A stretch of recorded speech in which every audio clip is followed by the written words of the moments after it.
Já está. Ótimo. Vamos começando e eu vou estando aqui atenta também às nossas visitas e vou dando entrada à medida que forem chegando. Então sejam bem-vindos a um webinar Eleva, um webinar que está integrado na nossa programação de cursos de verão.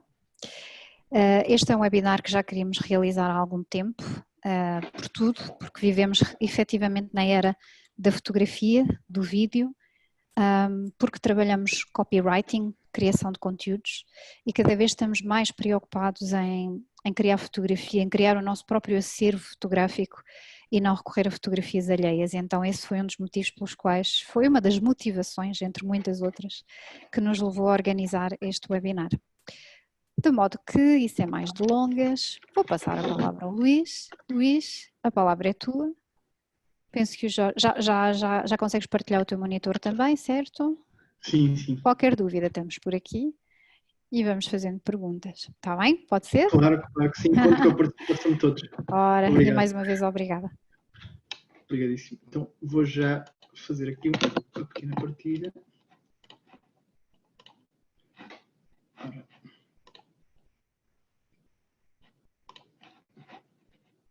Ok. Eu não sei se já estão a ver se o ecrã já está a partilhar. Está sim, Luís, está ótimo. Ok, certíssimo. Pronto, basicamente este slide é como é o próprio webinar, é uma iniciação à fotografia. Ou seja, com isto queremos dizer que toda a gente começa com um pequeno bichinho da fotografia, que para mim começou bastante cedo. Penso que foi ali por volta de 2018 que comecei a ter aquele interesse, a procurar outros enquadramentos, outro gosto, pela luz, porque a fotografia basicamente passa por isso e todos nós temos como é que eu ia dizer, temos um gosto especial pela forma como a luz pinta os nossos olhos. E pronto, e basicamente era isso que eu queria dizer, que sem mais alongamentos. Por volta de 2008 comecei a ganhar este gosto, comprei a minha primeira câmara,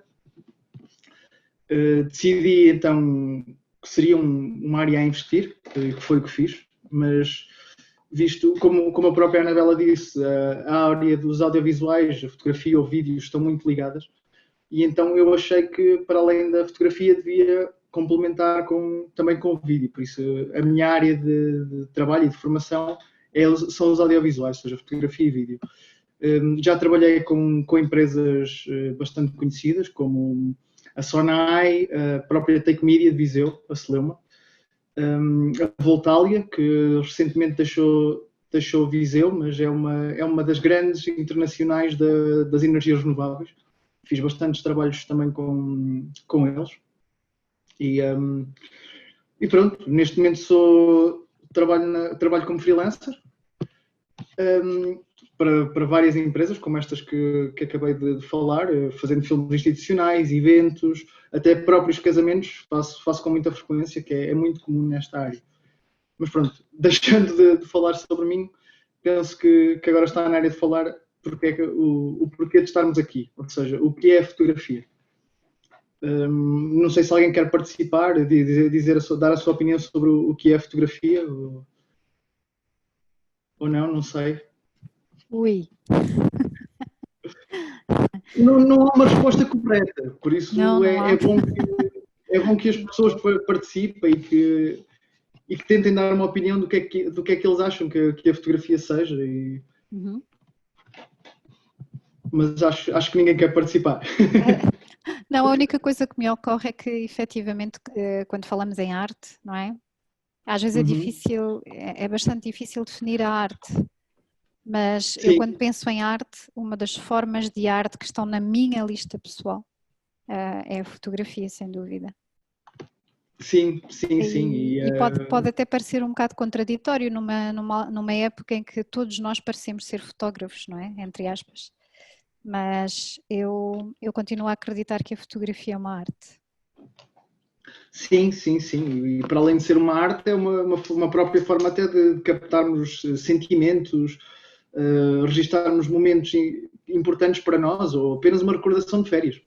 Nem sempre é só ligada à própria arte, apesar de que lá está, como eu falei anteriormente, a própria captação da pessoa, aquele gosto especial, aquela luz que nós vemos, penso que é um dos processos principais da fotografia, não só ligado à arte, mas ao próprio dia-a-dia de toda a gente hoje em dia. Porque, como a Anabela bem disse, toda a gente agora, pronto, consegue ser um pouco artista pela ligação à fotografia e é o próprio olhar da pessoa que está a ser transmitido. Mas, basicamente, lá, como eu disse, não há uma resposta correta. Mas a fotografia, como já disse várias vezes, é uma luz que funciona como uma tinta para pintar uma tela. Ou seja, as cores que nós vemos, os tons de cinzas, sombras, etc., é tudo base de luz, que assim como em quadros, servia de inspiração para dar as texturas, para chamar a atenção. A fotografia faz exatamente o mesmo que um quadro, apenas de uma forma mais instantânea. Mas é por aí. A nível de tecnologias e formas de fotografia, não sei se alguém tem algum conhecimento sobre o assunto. Eu tenho, mas é batota. Pronto, mas podes participar para mim mesmo. Desde a revelação em vidro, que era feito com cloreto de prata, se não me engano. Sim, certíssimo. Nitrato, desculpa. Nitrato, exatamente, nitrato de prata. Mas estavas certo no resto. Era prata, mas não sei se era cloreto, se era outra coisa. Acho que essa imagem aí à esquerda revela um bocado esse processo, se não me engano. O processo químico, exatamente. Porque a fotografia nem sempre foi de rolo ou digital, como muitos de nós hoje em dia conhecemos. Ela passou por diversos processos. A própria exposição de certos químicos à luz, por Wilhelm Homberg, se não me engano no nome. A dicção é que não pode não ser a mais correta, a pronúncia. Mas era um senhor holandês que, através do cloreto, também tinha razão, peço desculpa. Cloreto de prata, exatamente, a reação do cloreto de prata com a luz ficava mais escura. E ele, ao descobrir isso, mais tarde, um senhor francês, o Louis Daguerre, acabou por aplicar esses conhecimentos anteriormente obtidos com os cloretos de prata e o próprio nitrato de prata. Pronto, foram as primeiras chapas fotográficas. Daí muitas vezes até os próprios comentários que vemos hoje em dia em muitos sites de fotografia ou blogs da boa chapa, aquele comprimento que as pessoas dão, vem um pouco daí, porque as primeiras fotografias eram uma chapa metálica, normalmente de cobre, que levava esses químicos de nitrato de prata ou cloreto de prata, o que fosse, que ao absorver a luz através de uma lente,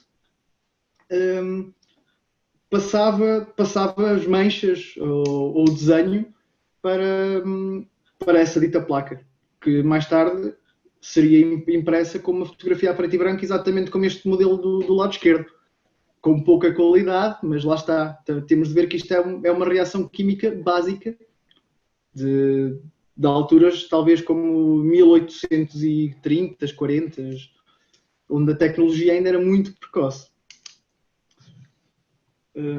Mas pronto, temos aqui outros exemplos também. Não sei se conseguem perceber o que é que está no lado esquerdo. É um rolo. Exatamente, é um rolo que foi inventado pela Kodak, que, só por curiosidade, também foi a empresa que se destruiu ela mesma, porque as câmaras digitais que temos hoje em dia foram inventadas por eles, exatamente. Ou seja, eles fizeram imenso dinheiro, eram a empresa principal. Quem aqui se lembra ainda dos rolos analógicos, a Kodak sempre foi a empresa de topo. E sempre quiseram estar mais à frente na competição, e que infelizmente foi o próprio fim deles. Mas pronto, isso, se não me engano, foi cerca de 1888 que desenvolveram a primeira câmara, que é esta do lado direito. em que levava realmente um rolo de papel fotográfico, em que fazia uma impressão, tipo Polaroid, que depois começou também a ser desenvolvida a própria marca Polaroid para termos fotografias impressas num minuto. Eu acho que lá está, quem acompanhou a época do analógico, de certeza que pegou em câmaras com diversos tipos de materiais. Eu lembro-me de haver rolos de 120, que era médio formato, ou seja, em vez de ser aquele rolo de 35mm que estávamos habituados, era um rolo muito maior, só que em vez de fazer 36 ou 24 fotografias, como nós estamos habituados com os rolos normais, aquela apenas fazia 12 ou 24 em alguns casos, mas por norma fazia apenas 12, porque eram negativos muito maiores, com muito mais qualidade, mas depois perdíamos em algum lado, que neste caso seria o número de fotografias. Hoje em dia, falando das tecnologias e formas de fotografia, hoje em dia, como já foi referido aqui, a fotografia serve para tudo, para o nosso dia a dia, seja para recordar umas férias, um passeio, um aniversário, ou até um próprio momento em família em que nos estamos a divertir, um jantar, qualquer coisa. Todos nós usamos muito a fotografia no dia a dia, não só, lá está, para exprimirmos o nosso olhar como uma forma de arte, mas para gravar memórias, porque os sentimentos estão muito presentes nas fotografias que nós tiramos e que partilhamos nas próprias redes sociais, que é um mundo que vive da fotografia. Nós passamos, falo por mim e com certeza pela maior parte dos presentes, que tiramos imensas fotografias e postamos nas redes sociais para mostrar às outras pessoas que estamos bem, que a vida que vivemos, pronto, partilhamos sentimentos, momentos, emoções, às vezes até uma fotografia que gostamos, que mesmo sacada da internet, está lá. É uma imagem que nos diz algo e que estamos a passar a outras pessoas. Com a fotografia digital, ela acabou por se tornar essencial na nossa vida, desde as coisas mais insignificantes às mais marcantes.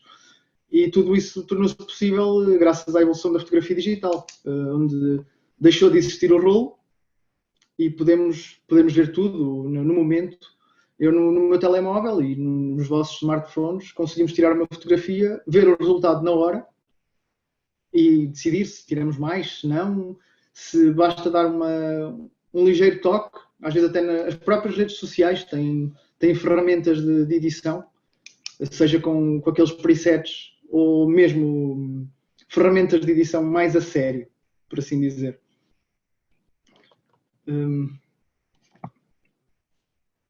Para fotografarmos, a nível de telemóveis e etc., basta é o point and shoot, que é mesmo a expressão correta, é o point and shoot, que é apontar e disparar a câmera, por assim dizer.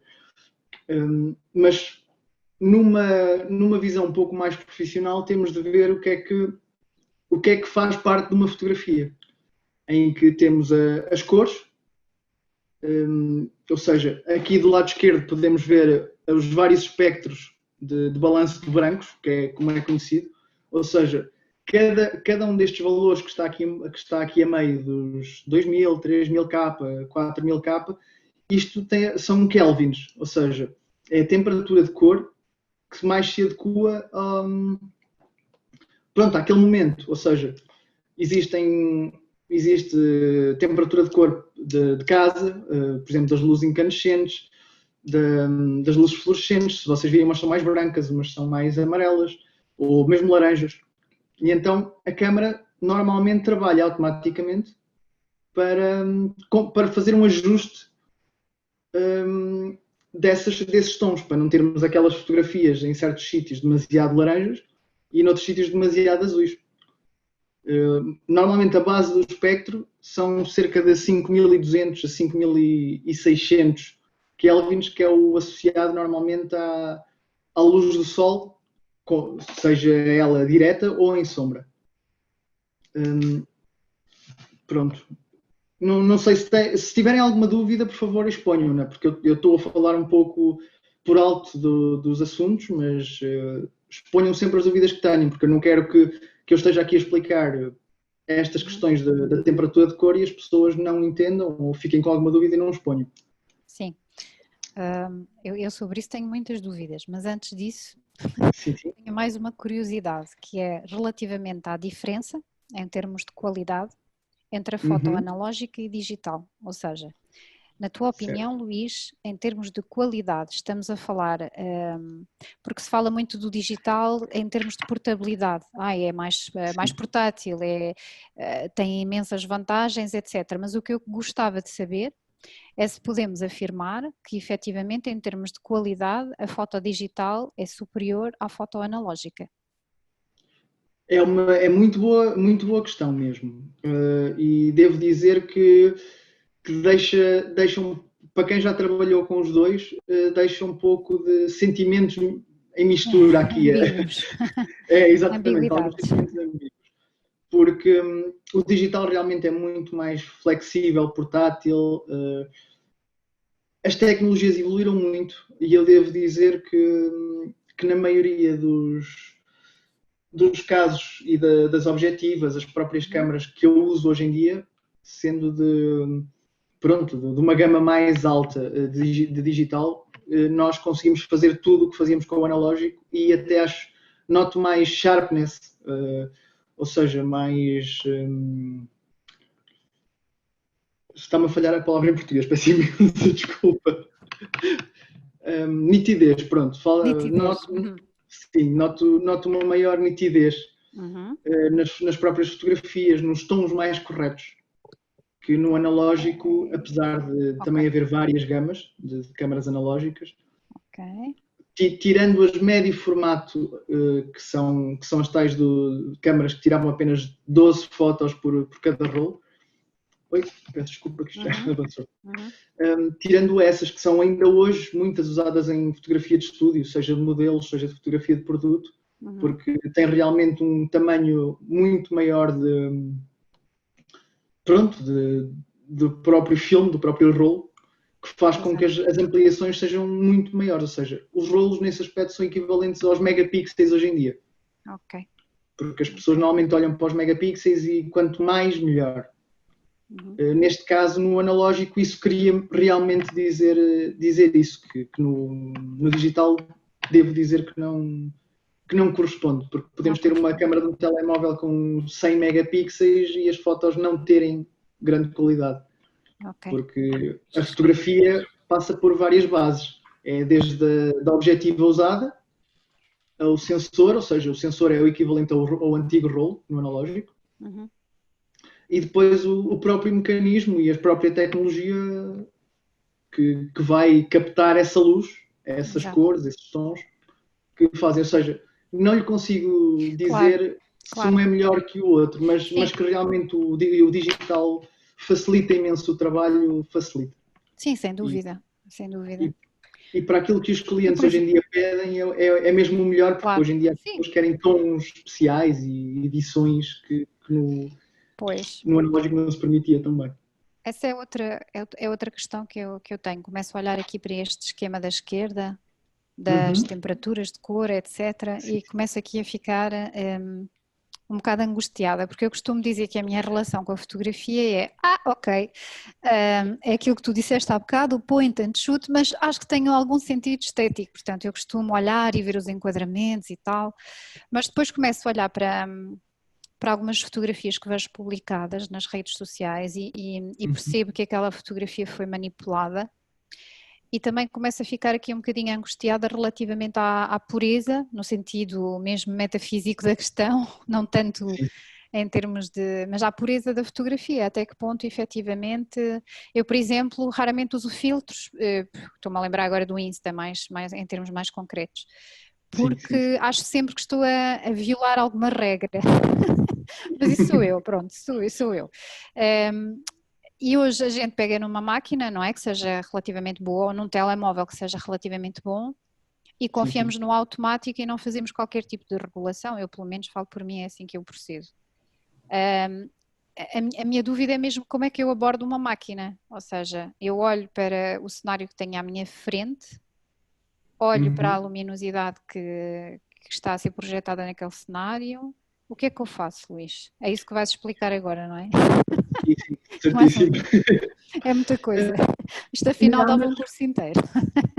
Sim, lá está. Começando a aprofundar, dava para explicar tudo e com calma, porque lá está, nós aqui só estamos mesmo a tratar as coisas muito É superficialmente. uma abordagem muito superficial, claro. Sim. Mas lá está, todas as questões que tenham mais específicas, disponham, porque é mesmo para isso que eu cá estou. E se não souber, faço batota e vou ao Google. Estou a brincar. Não, também faz parte.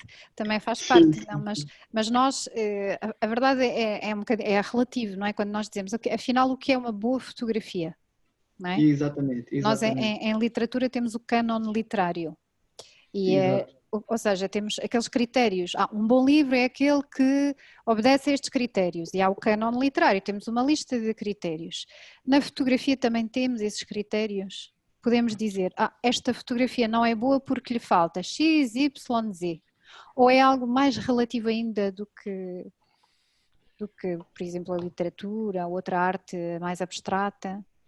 Ou seja, existem critérios. Eu sei, eu vou-me calar porque se eu faço perguntas estranhas. Não, mas são É boas interessante. Não, é interessante para mim. Não sei se é para outros, mas tive sempre esta dúvida, não é? Aquilo que eu vejo hoje todos nós vemos centenas de fotografias ao dia. É verdade? Sim. E vemos fotografias que arrecadam muitos likes e eu olho para aquilo e penso, ok. Como, não é? Ok. Claro. E depois há outras que eu penso, uau, que brutal e não sei o quê. Portanto, eu acho que isso também é um bocado subjetivo, tem a ver com os nossos gostos pessoais, é verdade. Mas será que existem efetivamente assim critérios base para definir o que é uma boa fotografia? É essa a minha questão. Pronto. E vou-me calar. Sim. Temos na fotografia. Não se cale porque está a fazer muito boas perguntas. Mas respondendo à questão em si, existem alguns cânones específicos para a fotografia e temos algumas regras que devemos responder. Até há dois à frente, acho eu. Dois dispositivos à frente. Exatamente. Pronto, sim, começa um pouco por aqui.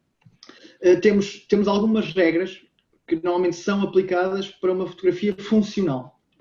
Ou seja, não quer dizer que seja a melhor fotografia do mundo ou que seja aquele o método de fotografar, porque não existe um método. E, como a própria Anabela disse, vai do gosto de cada um. E uma fotografia que eu posso achar espetacular, a Anabela pode odiar ou vice-versa, lá está, como disse muito bem. E aqui, neste caso, temos uma das regras, que se chama a regra dos terços, em que uma fotografia é dividida em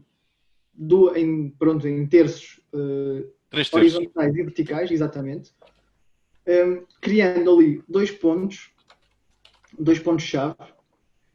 que eu penso que o Jorge aqui pode participar, porque ele também sabe sobre isto.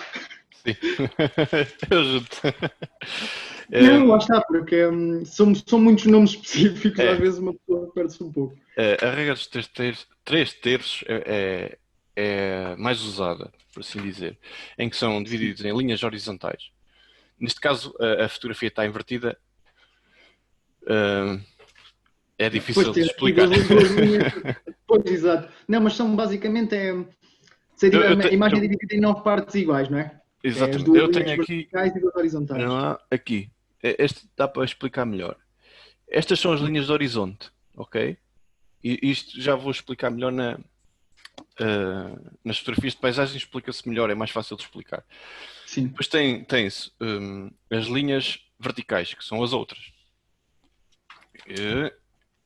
Deixa cá ver. Outra vez, assim. Deixa lá ver se isto mostra. Ok. Estas vermelhas são as de horizonte. Independentemente de se a fotografia está assim ou se está assim. As de meio são sempre as de horizonte. E as outras são as linhas verticais. Os pontos onde elas se encontram, ok? Estes 4 centrais, são os pontos, isto tem um nome específico, mas são os pontos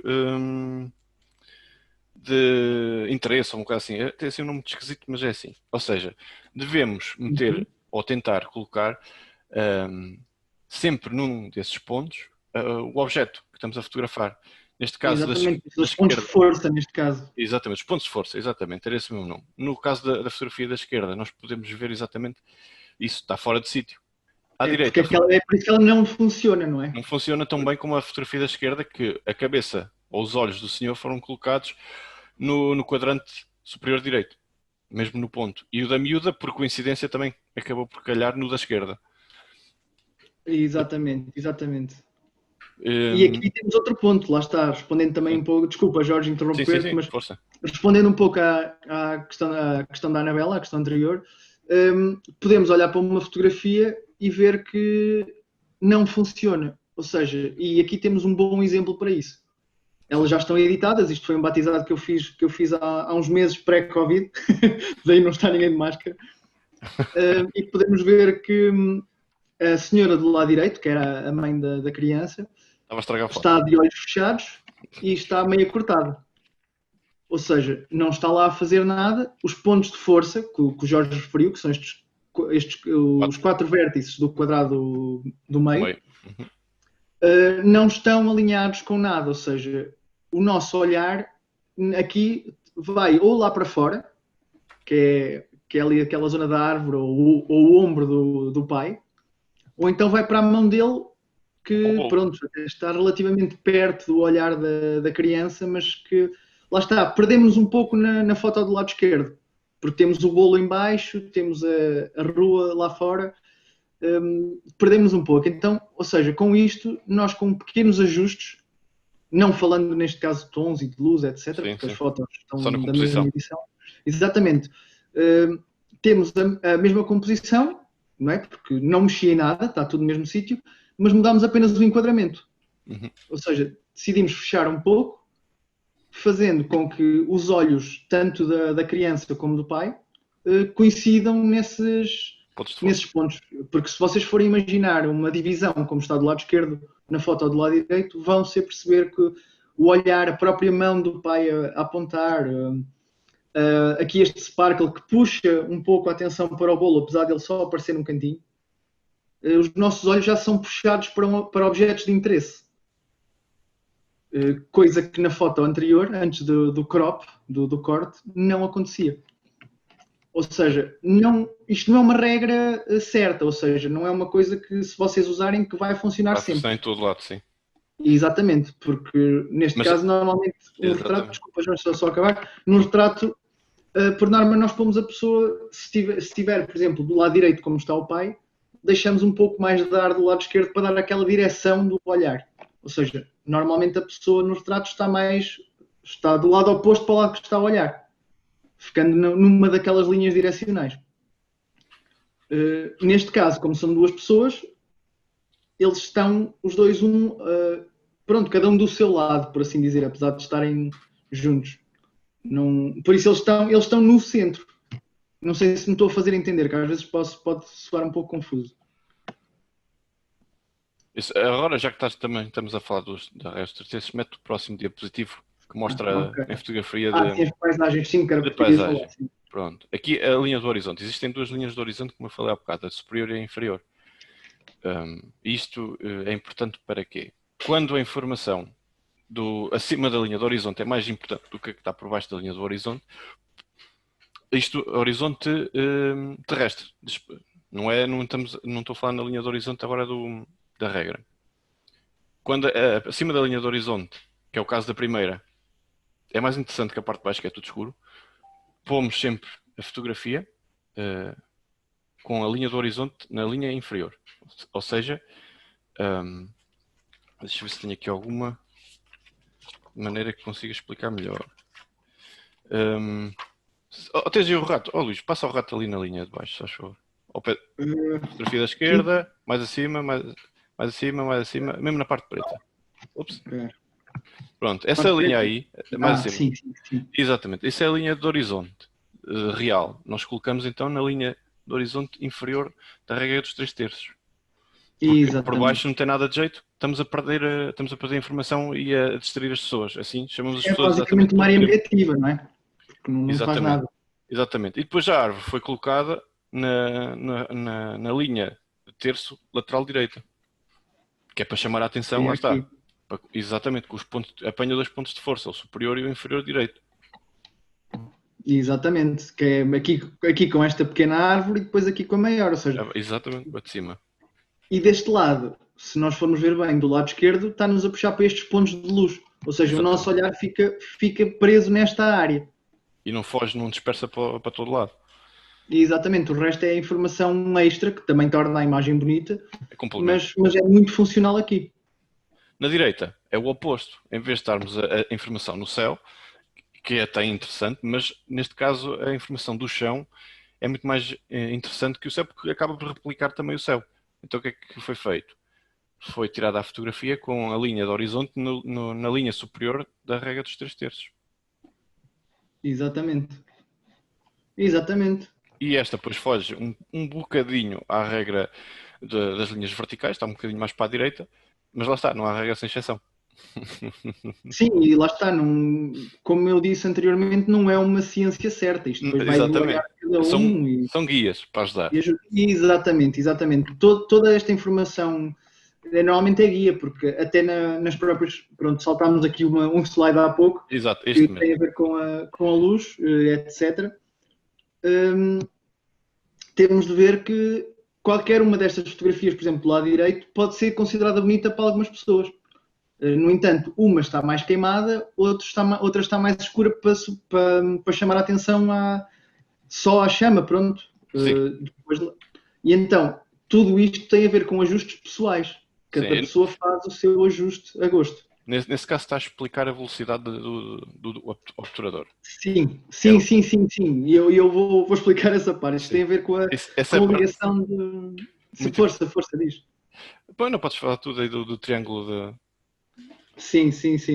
Pronto, basicamente o que está aqui era o que o Jorge estava a dizer, isto tem a ver com a exposição da fotografia, ou seja, tem a ver com a luz que a nossa câmera vai captar. E todas elas têm uma ligação em que têm de estar em sintonia. Tanto o ISO como o shutter speed, que neste caso é a velocidade da obturação, ou seja, quando ouvimos aquele clique da fotografia, basicamente é um obturador que antigamente era uma pequena janela que ligava o rolo ao objetivo, em que, por exemplo, estes números que estão aqui retratam velocidades. Ou seja, aqui é 1 segundo, aqui é meio segundo, 1/4 de segundo e por aí fora. Ou seja, para este valor aqui funcionar, temos de ligar com outros 2 valores para que consigamos ter um resultado correto de luz, uma leitura correta. Mas deixem-me só aqui, se calhar, tentar ser um pouco mais técnico. Porque temos a abertura de diafragma, que é isto aqui em baixo, que eu também ainda não tinha dito, que todas as objetivas, neste caso, ou todas as lentes, como preferirem chamar, têm esta ferramenta que é um pequeno diafragma constituído por lâminas que abre e fecha para deixar entrar mais luz.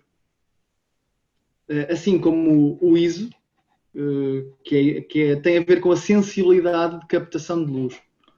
Que para as pessoas que ainda se lembram da fotografia analógica, os próprios rolos tinham a informação dos ASA, que era o equivalente analógico. Ou seja, normalmente o rolo mais utilizado era 200 ou 400 ASA. Mas para fotografar em zonas mais escuras, há quem use 1200 ASA ou 1500, o que fosse. Ou seja, era uma forma de compensarem a pouca luz em ambientes, ou em casa, ou até, por exemplo, antigamente quando as pessoas fotografavam teatros ou outro tipo de espetáculos em zonas escuras.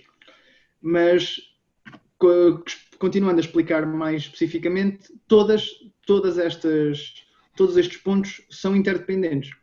Ou seja, se uma delas variar, para manter a mesma exposição, ou seja, a mesma quantidade de luz, pelo menos uma das variáveis restantes também terá de variar. Por exemplo, imaginando um copo vazio, que é o sensor, ou seja, o rolo ou o negativo, precisa de ser enchido até o topo com água.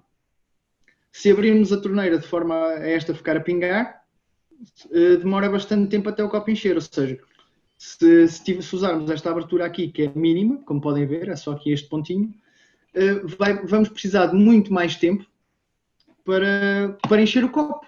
Ou seja, se usarmos uma velocidade rápida, é como se abríssemos muito a dita torneira. Ou seja, para encher o copo, iríamos precisar de uma abertura maior. Vá. Eu não sei se esta analogia está a fazer muito sentido. Mas basicamente o que eu quero dizer é que uma velocidade de obturação lenta pede uma exposição longa, ou seja... A abertura mais fechada. Exatamente.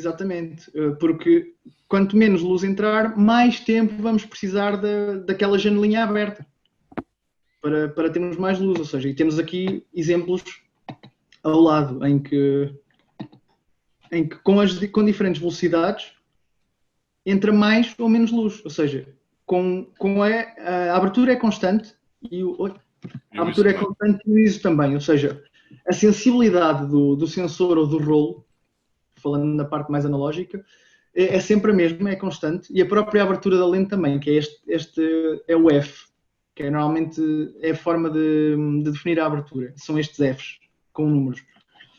A única coisa que muda aqui em cima é o tempo a que o rolo está aberto à luz, ou seja, é o tempo que o sensor abre para captar a luz. E neste aqui, como abriu muito rápido, né, porque isto é... Enquanto aqui temos meio segundo, ou seja, está mais tempo a janela aberta, por assim dizer, ou a torneira a pingar, temos muito mais luz que até chega a queimar a imagem. Estes brancos aqui já é uma imagem queimada, isto já não se pode dizer que tenha grande qualidade. Depois, temos aqui imagens mais bem expostas, ou seja, aqui com uma velocidade mais rápida, ou seja, 1/15 de segundo, temos aqui toda a informação que precisamos. Ou seja, temos o pavio, temos a chama e conseguimos perceber que está aqui a vela, conseguimos perceber um vulto da vela, mesmo estando todo esbatido, desfocado. Enquanto que aqui nas outras já começamos a deixar de notar certos aspectos.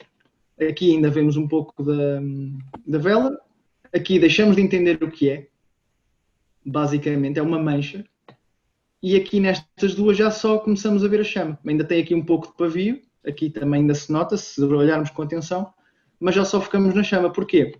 Porque a chama é o que está a emitir a luz, ou seja, é a coisa mais forte ali. E quanto mais rápido for a velocidade, menos luz entra. Então começamos só a ver estes pontos mais fortes. Como é que eu hei de explicar numa fotografia de paisagem? Aqui, do lado esquerdo, temos silhuetas, que são feitas como? Com fotografias mais rápidas, ou seja, só captou mesmo a luz mais forte, que neste caso era do céu. Enquanto que na da direita, para captar o céu e o resto da paisagem, para termos toda a informação, logicamente as velocidades tiveram de ser bastante mais lentas, como é aqui o caso destas aqui, que foram mais lentas, mas temos toda a informação com luz. Enquanto que nestas temos aqui um borrão de luz, por assim dizer, e aqui só temos mesmo a fonte principal de luz, que é o que acontece aqui. Aqui nesta do lado esquerdo só temos a fonte principal e nesta temos várias informações que normalmente é aquilo que uma pessoa deve pretender, a não ser que especificamente queira fazer silhuetas. Sim. E se repares, para interromper, as nuvens também são diferentes. Sim, exatamente. Até a própria altura do dia em que é tirada a fotografia é diferente e temos de nos ajustar um pouco tanto àquilo que queremos como às condições. Por exemplo, para fazer a do lado esquerdo tem de ser mesmo ao fim do dia, que é para ver só aquele clarão direto para nós, para a câmara. E não haver arrastões de nuvens. Exatamente. A da direita tem arrastão nas nuvens porque foi uma exposição mais comprida. Exatamente, teve um muito maior tempo de exposição para conseguir absorver toda a informação. E pronto, já agora uma curiosidade, muito provavelmente esta foto do lado direito deve ter sido de alguns segundos a exposição e talvez tirada ao amanhecer, ou seja, quando não havia ainda grande luz, para poder haver este equilíbrio. Porque já todos tentámos tirar uma fotografia ao nascer do sol ou ao pôr do sol, e por ser rápida ficamos com este efeito de silhueta sempre. Sim, e provavelmente também usaram filtros. Sim, sim, sim. E posso abordar esse tema se pretenderem. Só se alguém tiver alguma dúvida de filtros. Pois já, pode haver pessoas que nem saibam o que é, tirando aqueles filtros do Instagram, por assim dizer. Exatamente, são os únicos que eu conheço. Exato. Não, mas Pronto, eu tenho aqui uma dúvida, que é, portanto, basicamente, aquela parte dos terços, pessoalmente, foi super interessante, porque desconhecia, e deu-me aqui realmente já umas ideias e uma forma de melhorar a minha fotografia. O que eu percebo do que eu vi até agora é que o enquadramento temos de ser nós a fazê-lo, em conformidade com essas linhas. Agora, esta última parte tem a ver com rácios, no fundo, abertura, etc, etc. Sim. Se eu selecionar o automático da máquina, esses rácios são calculados automaticamente pela máquina e a máquina faz os ajustamentos devidos, ou ainda assim sou eu que tenho de dar comando à máquina para ela, pronto, fazer o trabalho que eu quero, o objetivo final que eu pretendo? Sim, Não sei se me faço entender. Sim, sim, sim. E tem os dois pontos. Por exemplo, a máquina de modo automático, ela vai criar esses rácios e vai tentar criar uma imagem bem exposta e mais homogénea. Ou seja, as próprias câmaras, mesmo em modo, digamos que assim, automático, se repararmos, elas têm um modo, por exemplo, modo desporto, ou modo paisagem, modo retrato, em que, de certa forma, eles dão prioridades a alguns desses aspectos. Por exemplo, se for fotografar em modo desporto, ela vai pegar na velocidade, ou seja, de forma a conseguir congelar as imagens, porque fazendo uma fotografia com uma velocidade elevada, consegue congelar movimentos. Não sei se estou a conseguir responder à sua pergunta da forma mais correta. Sim, era essa a minha dúvida. Ok. Portanto, no fundo, o trabalho o primordial, a tarefa primordial do fotógrafo é o enquadramento, não é? É sabermos posicionar a máquina de modo a enquadrar o objeto que nós queremos fotografar no quadrante do meio. Isto dito de uma forma muito grosseira. Sim. O resto, se soubermos selecionar o programa adequado, em princípio a máquina faz. Sim, exatamente. A câmara normalmente em modo automático simples, ela faz um pouco de tudo. Ela ajusta ali valores intermédios para tudo, de forma a ficarmos sempre com uma exposição correta. E depois, como eu estava a dizer, temos modos mais específicos na câmara que podemos sempre explorar e que são muito bons até para começarmos a entender melhor como é que funcionam as coisas. Mas, por exemplo, um fotógrafo a sério, profissional, por norma, faz de forma manual essas velocidades, essas aberturas, sabendo o efeito que vai criar com cada uma. Basicamente, a câmara tem presets e modos automáticos que fazem essas contas pelas pessoas. Ou porque não têm o conhecimento total, ou ainda estão a aprender e querem estar só focados no desenvolver do olhar, por assim dizer. Porque a fotografia não é só apontar a câmera e tirar, tem muitos aspectos técnicos e muita matemática, exatamente para fazer aquela ligação. Mas as câmaras de hoje em dia, felizmente, são muito boas e eu sou honesto, muitas vezes vou de férias ou vou passear, nem levo câmera. Levo só o telemóvel, que ela faz um trabalho excelente com os modos automáticos.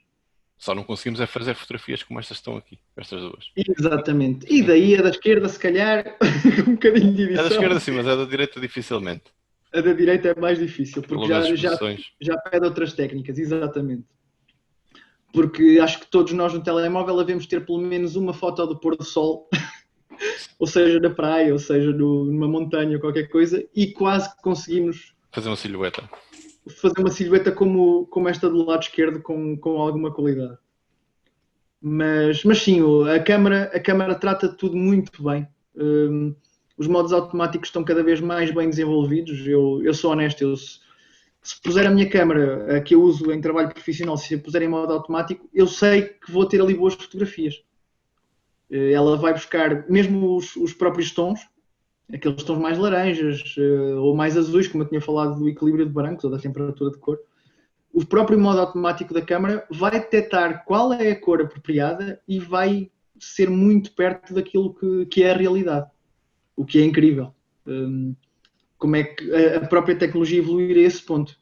Passámos da fotografia a preto e branco, inicialmente, não é? Porque era aquele processo químico que escurecia com a luz, para conseguirmos produzir tons reais e mesmo às vezes, como até esta própria foto da direita, tons que parecem ser reais. Este tom de nuvens é lindíssimo. E que não é fácil de reproduzir muitas vezes, ou nem é real. Como a própria Anabela já tinha dito antes, que muitas vezes as pessoas alteram as fotos de tal maneira que já não têm. Exato. E os filtros que temos em softwares como o Instagram ou até mesmo o próprio Facebook para editarmos fotografias e postarmos, provém de uma antiga tecnologia, por assim dizer, em que era posto um suporte na frente da objetiva e depois eram colocados lá pedaços de vidro ou umas roscas com o vidro para criar certos efeitos. Ou seja, para criar silhuetas, normalmente a velocidade que precisamos é alta, mas, por exemplo, para criar este arrasto de nuvens da foto do lado direito e termos uma foto bem equilibrada, muitas vezes era usado um pequeno filtro que encaixava à frente da lente, como eu já disse, à frente do objetivo, em que tinha um degradê de cinzento para transparente. E o que é que isso faz? Aposto que o Jorge sabe. Se quiser dizer alguma coisa para acrescentar, tudo bem, senão eu termino. Eu posso explicar, se quiseres. Por mim, tudo bem. Eu ia explicar, mas acho que também saturo um bocado porque eu divago um bocadinho nas coisas. O degradê funciona simplesmente para tentar compensar a luz do sol, que é muito mais forte que a luz que está na Terra. E então, em cima é mais escuro do que em baixo. Conseguimos ter a mesma leitura de luz em cima como em baixo. Tendo o mesmo sol a bater em cima e em baixo ser mais escuro.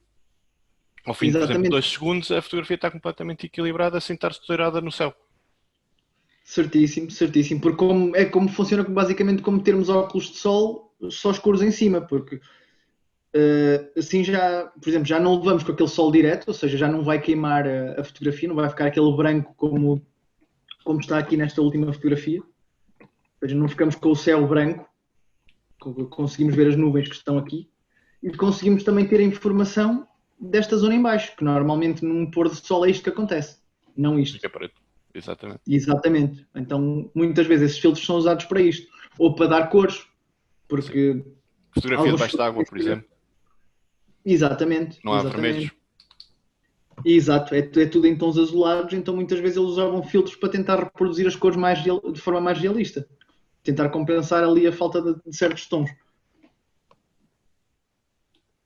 Ora, pronto, esta aqui já abordámos. Tem a ver com a própria composição e enquadramentos. Pronto, este também... Estás a andar para trás. Estou a andar para trás, pois estou. Estava agora a ver. Ok. Agora tem a ver com as cores. A cor tem um impacto muito forte na composição de uma imagem. Não só a nível visual, mas também emocional. E basicamente as cores que funcionam aqui temos o RGB, etc. Temos o SMIC, temos imensos tons de base para nos orientarmos como guidelines. Neste caso, o amarelo é particularmente visível se for colocado contra uma cor preta ou uma cor que contraste. E há alguns sinais das mesmas combinações, apesar de estar fortemente associado ao sol, o amarelo não é daquelas cores mais abundantes, excepto em folhas durante o outono, etc. Mas o amarelo, se forem estudar algum tema tipo semióticas ou alguma área em que fala abertamente de simbologias, como o verde é a esperança, etc. Neste caso, o amarelo é ligado à felicidade, ao vigor e à energia. O vermelho tem a ver com força, que é a cor do sangue, a força, a densidade, e ninguém consegue ignorar o vermelho. Se nós numa fotografia, por exemplo, até esta fotografia aqui do lado direito, temos só aqui uma coisinha de vermelho, mas como está aqui na linha dos 3/3, como tínhamos falado há pouco, é um ponto de foco. com todo este amarelo e todo este azul, pelo menos para mim, este vermelho saltou à vista. Porque é um tom forte, é um tom que chama a atenção. Assim como nesta aqui, por exemplo, está tudo tons muito escuros e de repente temos aqui uma coisa amarela, berrante, e é um caso em que temos de ver que não funciona a 100% aquela questão da regra dos terços.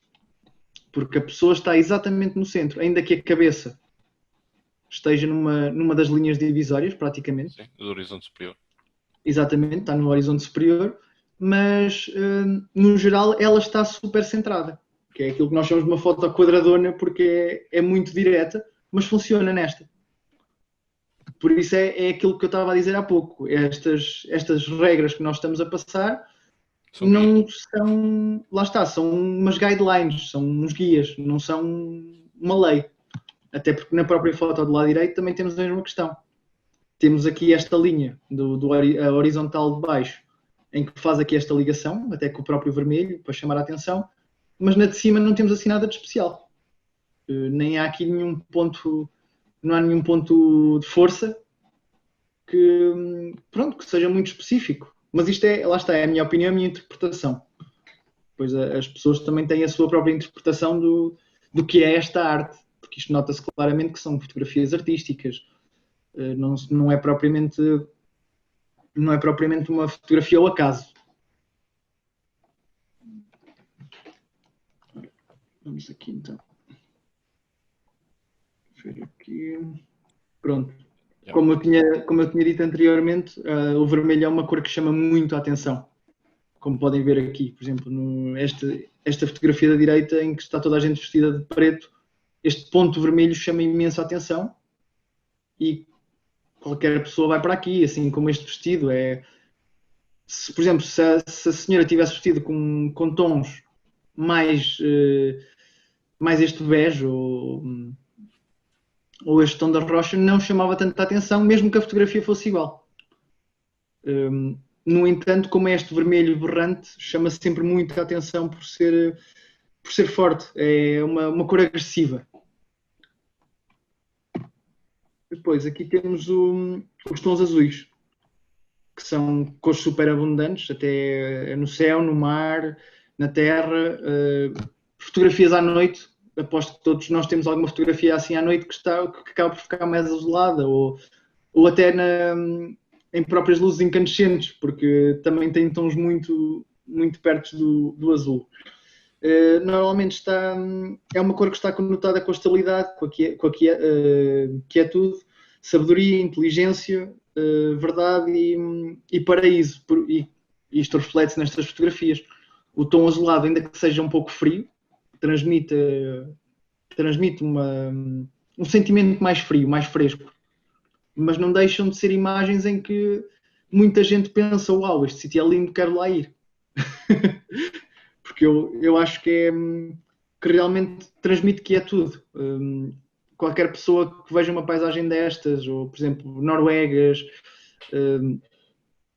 sítios com neve, próprias fotos da Serra da Estrela são sempre mais brancas, azuladas, e acho que todos nós gostamos de ver esse tipo de imagens porque transmitem muita calma, muita serenidade, né, numa paisagem. Sim. Ok, aqui já vamos falar um pouco de edição de fotografia, porque a edição basicamente é uma forma mágica que temos hoje em dia para melhorar aquilo que não conseguimos fazer diretamente nas nossas câmaras. Como é que eu hei de dizer? Basicamente a edição já existe há muitos anos. A própria fotografia analógica já permitia fazer isso. Sim, revelar a fotografia, por exemplo. Exatamente. Ao revelar, as próprias técnicas de revelação já faziam com que o rolo negativo saísse com mais contraste ou menos contraste. Tudo dependia dos tempos do trabalho, da revelação, exatamente. Antigamente, quando se queria passar as fotografias para o papel, era usado um ampliador, que basicamente funcionava como não sei se lembram na escola aqueles retroprojetores que eram usados normalmente com slides para fazer apresentações, etc. Basicamente o ampliador funcionava com esse tipo de sistema, onde colocávamos o negativo em cima e ele projetava o negativo numa superfície, onde era normalmente colocado o papel fotográfico, e era basicamente fazer outra fotografia, porque íamos na mesma ter atenção aos tempos, às aberturas e ao ISO, neste caso, à sensibilidade do papel à luz. Em que o negativo ia ser passado para o papel, sendo transferido para lá, e usado mais ou menos tempo de exposição de papel à luz, conseguindo criar zonas mais escuras e mais claras. O que já era possível fazer no tempo era uma edição básica no tempo da fotografia analógica. Ou seja, se queríamos uma zona mais escura, queimávamos mais, punhamos mais luz para queimar essa zona. Se quiséssemos áreas mais claras, podíamos até, por exemplo, fazer máscaras, tapar as zonas que não queríamos que ficassem mais escuras e pronto, e basicamente desenvolvíamos daí. Há N fotógrafos super famosos, desde a era digital, do analógico, peço desculpa, que tinham dias e dias de trabalho só com essas questões, a fazer pequenas máscaras, por exemplo, queriam que os olhos ficassem mais escuros, ou com mais contraste, mais força. Eles faziam uma máscara, por exemplo, um recorte noutro tipo de papel, tapavam toda a cara, para que não levasse mais luz, para não queimar mais no papel, e deixavam apenas os olhos à mostra, a zona que queriam realçar. E vice-versa, pronto. Era um bocado por aí. Por acaso é uma coisa muito engraçada, como as máscaras que nós hoje em dia fazemos para tratar a pele nos softwares, que toda a gente sabe que o Photoshop dá para tratar a pele, mudar a cor dos olhos, etc. Eles basicamente faziam o mesmo com essas pequenas máscaras. Diz, Jorge. Eu estava a dizer, faziam o mesmo, mas à mão. A recortar. Sim, exatamente. No papel, queimavam, desligavam a luz, tiravam o papel e regulavam o resto da fotografia. Exatamente. Por exemplo, aqui nesta fotografia da esquerda, temos aqui esta zona de brancos. Por exemplo, se eles quisessem realmente que este branco se mantesse sempre, faziam aqui uma pequena máscara, uns cortes em papel ou outro material qualquer que fosse. Mesmo que ela não tivesse um biquíni ou um fato de banho ou fosse de outra cor, eles ou colocar aqui o dito filtro, a dita máscara, esta zona ia sempre ficar branca. Por exemplo, se eles quisessem esta zona em silhueta, era só fazerem uma máscara nas zonas que quisessem a cor e depois deixavam esta zona a queimar mais até ficar preto para fazer como aquela paisagem que vimos atrás. Pronto, mas isto já é ser muito específico na técnica, que pode não interessar a muita gente, porque hoje em dia muito pouca gente trabalha em analógico. Eu estou a falar mais nesta questão analógica porque é a base da fotografia e foi aí que todos começámos. Todos começámos como começou a fotografia, por assim dizer, que é o que nos está a chamar a atenção. Mas felizmente hoje em dia temos ferramentas muito mais simples e rápidas de usar. Até seja Facebook, Instagram ou aplicações feitas para isso, como o próprio Lightroom, que temos aqui do lado esquerdo, que também existe a versão mobile para telemóvel, e é gratuita e aconselho, é muito boa. E também temos aqui outra que é o Snapseed. Exatamente. Que é gratuito também, que é da Google. Exatamente, é da Google e é muito bom mesmo. Eu aqui consigo trabalhar as fotografias do telemóvel quase com tanta qualidade de ferramentas como trabalho, por exemplo, num Photoshop. Fotografias de clientes, porque temos pincéis, temos máscaras, temos ferramentas de corte, curvas, e dá para ver até aqui as próprias diferenças, por exemplo. Tirarmos uma fotografia assim com estes tons mais brancos com um amarelo levezinho. No fim conseguimos puxar tons laranjas, mais quentes, que acabam por ser mais atrativos para muita gente neste tipo de fotografia.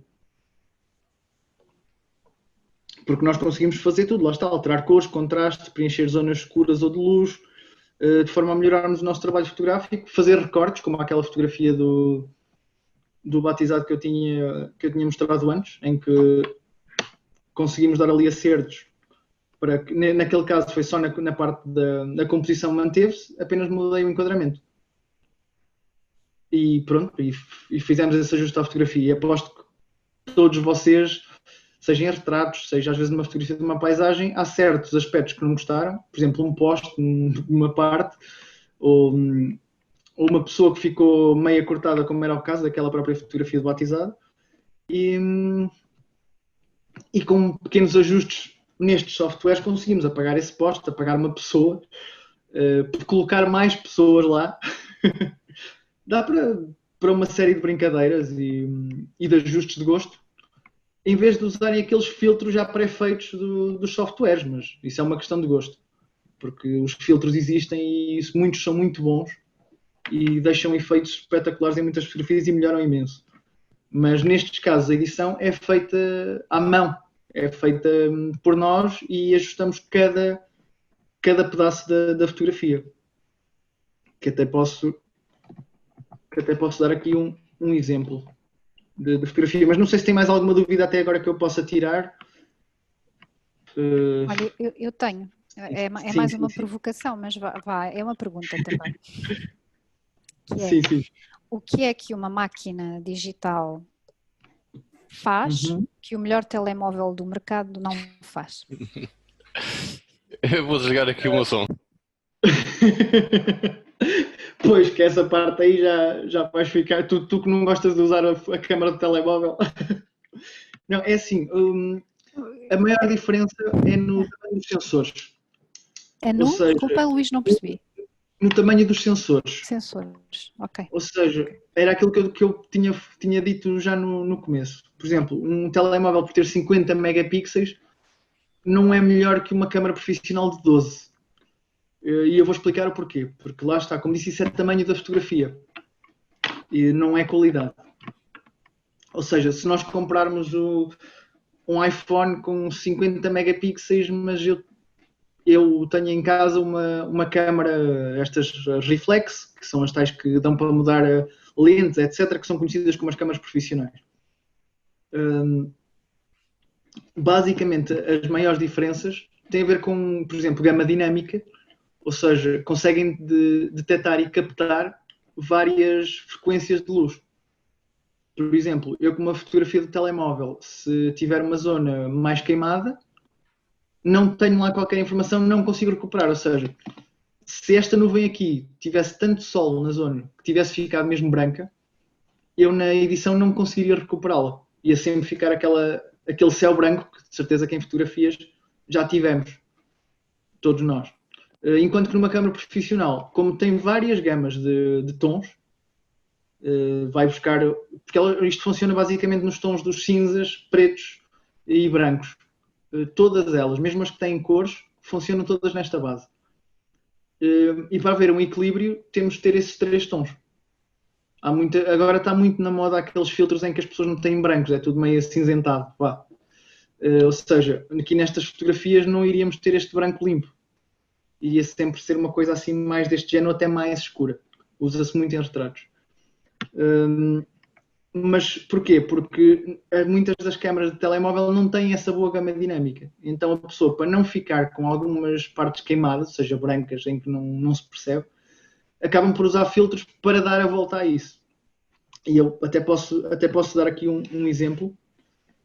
Não sei se vocês estão a ver, continuam a ver o meu ecrã ou se está no slide. Se está no slide, tens que mudar no share screen, tens que mudar de janela. Ok, então espera aí. E share. Escolhes a janela. Ok, está aqui o Lightroom. Agora já estão a ver o Lightroom? Exatamente. Ok, então vou só... Isto é uma fotografia que eu já tinha editada, mas vou aqui fazer um reset para vocês verem. Pronto, como podem ver, isto foi tirado com uma câmera profissional, claro, mas como podem ver, este boneco tem demasiada luz, porque estava encostado a uma janela. E então, com um telemóvel, nós nunca iríamos recuperar este boneco, tão bem como, por exemplo, assim. Foi para o lado errado. Como pode ver, eu consegui ir buscar o boneco onde ele não existia. Carrega no Y. Ah, sim, também tens razão. Espera aí. Pronto, ok. Basicamente eu aqui consegui buscar o boneco que antigamente não existia. Depois, olha, por exemplo, falando das regras que já foram faladas, etc. Alguma coisa aqui na fotografia que achasse que estivesse mal e que quisesse retificar?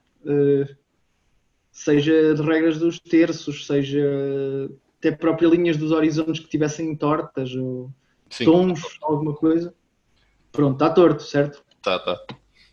Então, basicamente, o que nós fazemos aqui é pegamos numa referência, ou seja, temos aqui a caixa que supostamente estará à direita, podemos usá-la alinhando. Alinhando esta zona aqui, por exemplo, está paralela a esta, como vocês conseguem ver aqui. Então, passamos da fotografia que está exterior àquela que está mais escura. Essa parte vai ser cortada para conseguirmos ter uma fotografia direita, que já está resolvido esse problema. Ficando com um pequeno ajuste aqui, a bebé dentro da linha dos terços. Não a 100%, por exemplo, aqui o olhar, etc. Porque senão também vamos cortar o boneco. Se fizermos assim, para ajustar o boneco fica meio cortado e acho que fica interessante na fotografia, mas é uma questão de gosto. Mas pronto, vamos pôr assim, eu prefiro ter um pouco mais de... Porque lá está, isto sendo a preparação de um batizado, é uma coisa muito importante que tenhamos sentimentos, ligação do... Pronto, haja ligação e haja emoção na fotografia, porque senão é apenas um bebé com um presente à frente numa cama. Enquanto que se juntarmos alguns elementos que tragam alguma emoção, principalmente neste caso aos pais, não é? Porque a criança ainda não vai ter esse tipo de recordações, mas é bom. E então por isso é que eu quero manter, mas lá está, isto já é uma escolha enquanto profissional e enquanto a dita arte que vendo e que faço, não é? Porque muita gente, por exemplo, podia pegar só nisto e o que interessa aqui é bebé, não é? E pronto, e depois o resto era completamente desnecessário. Mas pronto, basicamente já me estou a alongar porque eu peço desculpa, mas eu gosto de... Deixo-me levar um pouco porque é mesmo uma área em que gosto de trabalhar e conseguem-se fazer mesmo muitas coisas. Mas Está pronto, ótimo, mas assim é falando que a gente percebe. Muito bem. Pronto, mas lá está, podem tirar dúvidas como têm feito e agradeço imenso porque é bom que as pessoas fiquem esclarecidas, porque às vezes as pessoas querem fazer um determinado efeito e acabam por nunca o fazer, por receio de ou não sei como é que se faz, ou não quero passar por parvo, por fazer determinadas perguntas. E uma coisa que eu acredito é que não há perguntas parvas, especialmente quando é para aprendermos qualquer coisa. Porque há muita gente que não sabe do género, não sei como é que se faz aquelas fotos muito bonitas, por exemplo, de um rio a escorrer que parece uma neblina, parece um pequeno manto de seda. Isso tem a ver com aquilo que eu expliquei antes, com as velocidades, o tempo de exposição, até o próprio uso de filtros, aquele arrasto que foi criado nas nuvens daquele exemplo da paisagem que o Jorge esteve a falar. Isso tudo tem a ver com o tempo de exposição ou com a abertura, assim como aquela questão da fotografia de desporto que eu falei há pouco. Para congelarmos movimentos, precisamos de uma velocidade rápida, que é para apanhar aquele momento no momento preciso, no momento certo. Seja o golo de um futebolista, o passar da meta de um atleta, de uma pessoa de corrida, ou até próprio, sei lá, pronto, assim movimentos que sejam rápidos e tenham de ser captados na hora. Sim, um acidente, por exemplo. Sim. Queres aqui ao chão? Também. Olha, até fazer multas, tirar multas. Os radares funcionam com uma velocidade muito rápida para conseguir captar e congelar a matrícula. É um exemplo, entre aspas, parvo, mas é um exemplo do dia a dia. Porque os carros à velocidade que vão, se não for uma fotografia rápida, um tempo de exposição rápido, daí os flashes que vemos, que ajudam a dar mais luz para conseguirmos uma boa fotografia. Se não fosse isso, os carros eram apenas borrões de luz a passar na máquina, no radar. Mas pronto, basicamente, voltando ao início, a responder à pergunta da Anabela, a maior diferença tem a ver com isto, a capacidade do que podemos mexer, do que podemos ir buscar, por exemplo. dar aqui uns tons um pouco mais quentes para chamar a atenção mais da criança. A exposição, penso que está assim bem, gosto destas imagens de crianças um pouco mais iluminadas, porque, pronto, dá aquela ideia do anjinho, por assim dizer. Conseguimos aqui, por exemplo, nas sombras, conseguimos alterar coisas muito específicas. Por exemplo, se eu quisesse uma imagem mais contrastada, mais dramática, por exemplo, poderia puxar assim um pouco mais as sombras, diminuir a exposição e fica logo uma imagem um pouco mais dramática. Sim, e se puseres Mas mais azul também. Exatamente, exatamente. Espera aí. Pronto, dá assim um tom mais frio, que é normalmente usado nos filmes de terror. Se vocês repararem, quando eles estão naquelas caves e etc., a luz é sempre mais azulada. Enquanto quando estão num parque ou num momento apaixonado, os tons acabam sempre por ser um pouco mais quentes e com mais luz, que é exatamente para dar essa ideia de felicidade, etc. E o angelical, neste caso, da criança. Assim, mais umas coisas. Também podemos tirar um pouco de saturações para fazer um preto e branco. Podemos adicionar mais cor para quem gosta, mas claro, tem uma coisa muito importante na fotografia é o bom senso, por assim dizer, porque há filtros que ficam bem, mas se forem exagerados, por exemplo, eu aqui, saturação, há quem goste das fotografias com um bocadinho mais de cor, mas se puxarmos assim, coitada a criança, parece que tem de ser hospitalizada com uma queimadura solar gravíssima. E então, tudo em todas as áreas tem de ter um bom senso e um bom olho, que pode ser treinado, mesmo aquelas pessoas que acham que, epá, eu até gosto muito de fotografia, mas não tenho jeito. Tudo é uma questão de treino e de trabalho. Porque, como eu disse, fotografia não é só apontar a câmera e fotografar. Tem a ver com muitas coisas, tem a ver com as matemáticas, saber aquilo que se quer e como criar esse efeito. O Jorge sabe, nós já somos amigos há alguns anos e às vezes fazemos alguns passeios para tirar fotografias, etc. E lá está, muitas vezes tiramos dúvidas um ao outro, tem certas coisas, porque ninguém sabe tudo. Mesmo o maior profissional que vocês conheçam não há de saber fotografar tudo, tanto que há fotógrafos de áreas muito específicas. Mas o que é que eu hei de dizer mais? Mas pronto, basicamente vocês neste tipo de softwares conseguem fazer tudo. Ok, aqui já temos o corte. Conseguimos fazer tudo. Por exemplo, aqui, eu para chamar mais a atenção da bebé, porque ela está já na regra dos terços, mas ainda está mais escura. Aqui conseguimos fazer máscaras de ajuste, em que eu consigo chegar aqui, aumentar um pouco os valores da exposição, ou seja, da luz, tirar um pouco de sombras, e ao passar aqui no corpo da criança, está um pouco exagerado, mas eu já vou ajustar. Tirando esta máscara, vocês já conseguem ver a diferença nela. Aqui está mais escura, ainda continua assim um pouco para o dramático, e aqui está uma imagem muito mais limpa da criança. Done. Conseguimos também chamar a atenção de outras formas. Pôr também assim um pouco mais de luz ainda na criança.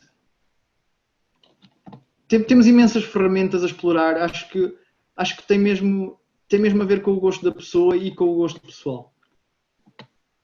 Ok, Luís, só para confirmar, este Lightroom é freeware? Não. Não. O Lightroom Mobile, sim, tem uma versão freeware para o telemóvel e que tem todas estas ferramentas praticamente para uso, tirando algumas máscaras e alguns pincéis. Mas no geral todas estas coisas justas é gratuito, mas este software do computador é pago. Okay. No entanto, o que nós falámos há pouco nos slides, o Snapseed é uma aplicação para telemóvel. Snapseed? Sim. Okay. Não sei se quiserem posso escrever aqui ou fazer a pesquisa para verem. Não sei se tiveres acesso ao bate-papo, não sei se consegues tu. Eu escrevo lá os nomes. Ok, obrigada. Obrigada. Obrigada, ótimo. Pode não haver para Apple. Sim. É da Google. Pois, exato. Pode não haver Apple. Mas há sempre outras opções, e lá está. E o Lightroom conseguem no telemóvel em qualquer sistema operativo. E é muito bom, lá está. O Snapseed só tem a vantagem de, como é da Google, é freeware, tem as ferramentas praticamente todas de fácil acesso. Pronto, ok. Neste caso, a fotografia final e que eu entreguei ao cliente foi esta aqui, porque eu prefiro a fotografia assim a preto e branco, acho que transmite outro tipo de sentimento. Aqui ignorei um pouco mais o... Tens que fazer share do share screen. outra vez? Sim, Ok. Pensei que estava. tu tiraste sem querer. Ok, foi sem querer. Então foi há bocado por causa do Snapchat. Sim. Pronto. O resultado basicamente foi este desta fotografia. Fiz esta. Lá está. Posso fazer outro tipo de ajustes, como vir aqui ao ursinho, como eu tinha falado, trazer mais um pouco dele. Posso aumentar ainda um pouco mais a luz na criança, mas lá está. Tudo vai depois de uma questão de gosto pessoal e de estilo. Porque o estilo pessoal é uma coisa muito importante em qualquer área artística. Porque nós podemos passar a vida a imitar outros, mas nunca será a nossa imagem, porque quem conhecer vai sempre associar o nosso trabalho à outra pessoa. Por exemplo, nós em Viseu temos fotógrafos muito bons, temos o José Raposo no Sátão, temos a Amo Fotografia, temos o José de Oliveira, outros nomes, temos imensos nomes muito bons da fotografia, até o próprio José Alfredo, que normalmente faz mais coberturas de espetáculos e eventos da Câmara, e fotografia de produto. Eles têm um estilo muito próprio. Quem conhece a área vê as fotografias e sabe, olha, esta fotografia é daquele, aquela é do outro, e as pessoas desenvolvem muito assim, porque é muito importante termos um estilo próprio, porque que nos distinga não digo da concorrência, mas dos outros colegas. Porque aprendemos muito uns com os outros, vamos todos aos mesmos workshops, juntamos até em próprios eventos. Eu, como faço fotografia e vídeo, há eventos em que eu vou fotografar, eu vou filmar e eles estão a fazer outra parte.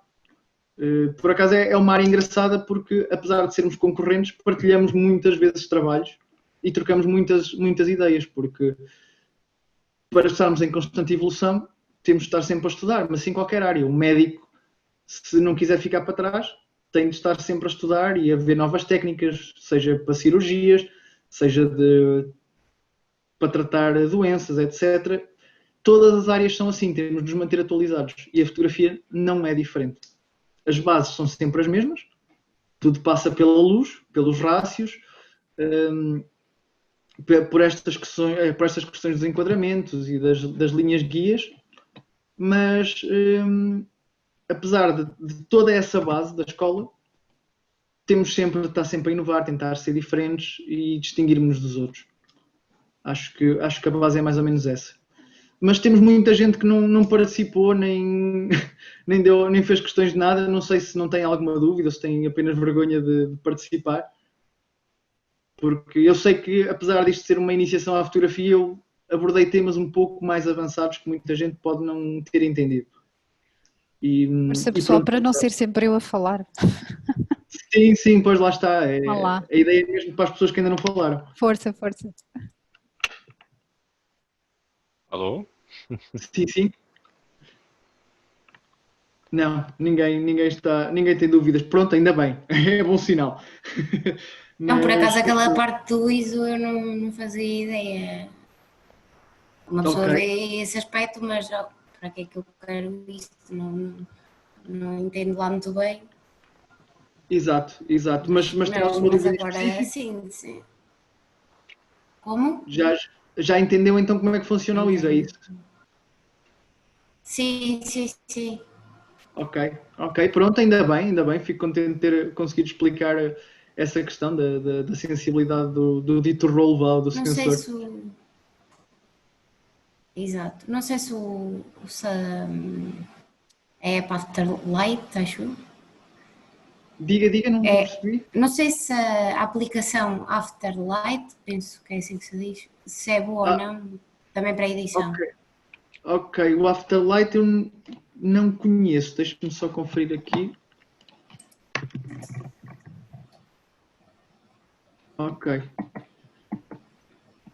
Se é Sim, mas aconselhável, se não. sim, lá está. Ela serve um propósito muito específico.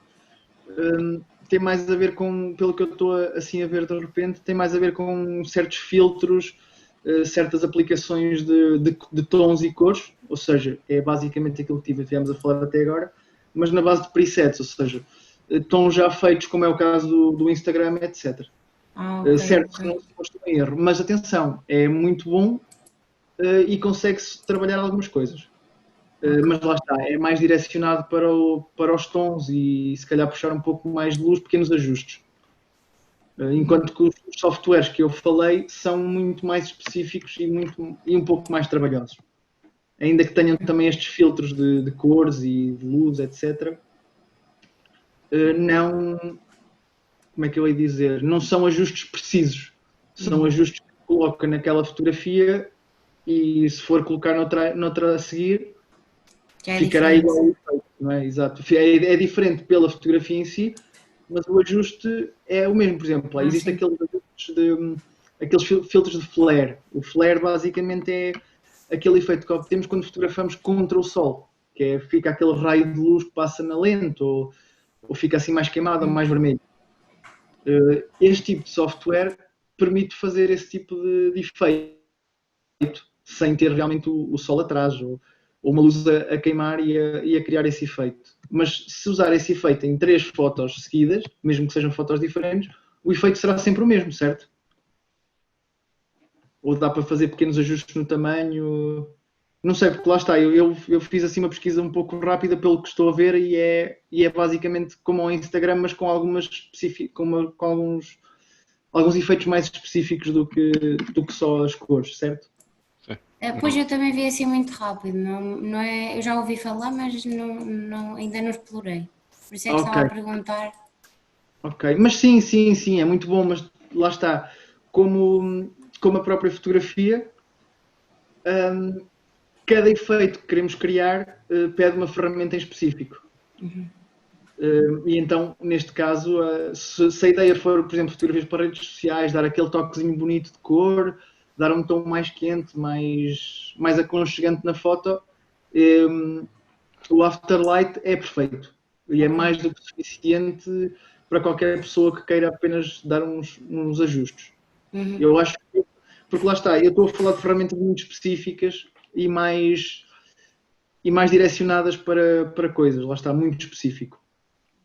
Mas para quem apenas gosta de alterar uns tons e brincar um pouco com isso, acho que o Afterlight é bastante bom e acho que até eu próprio, depois de fazer esta pequena pesquisa, sou capaz de experimentar e usar para algumas fotografias pessoais. Profissionais não daria, mas para fotos pessoais estou tentado porque me parece ser bastante bom. Por isso, olha, Um aspecto importante das aplicações é a habilidade de conseguirem abrir ficheiros em RAW. sim. O Snapseed dá, o Lightroom também dá. Se calhar o Afterlight já não dá. Sim, mas lá está. Como eu disse, este tipo de software e este tipo de uso, por norma, é para light users, é para uso caseiro. Telemóvel, sim. Exatamente, normalmente vão acabar por fotografar em JPEG, porque é outra questão que normalmente, que voltando atrás, é uma das perguntas da Anabela sobre a diferença entre o analógico e o. Não, aliás, entre o telemóvel.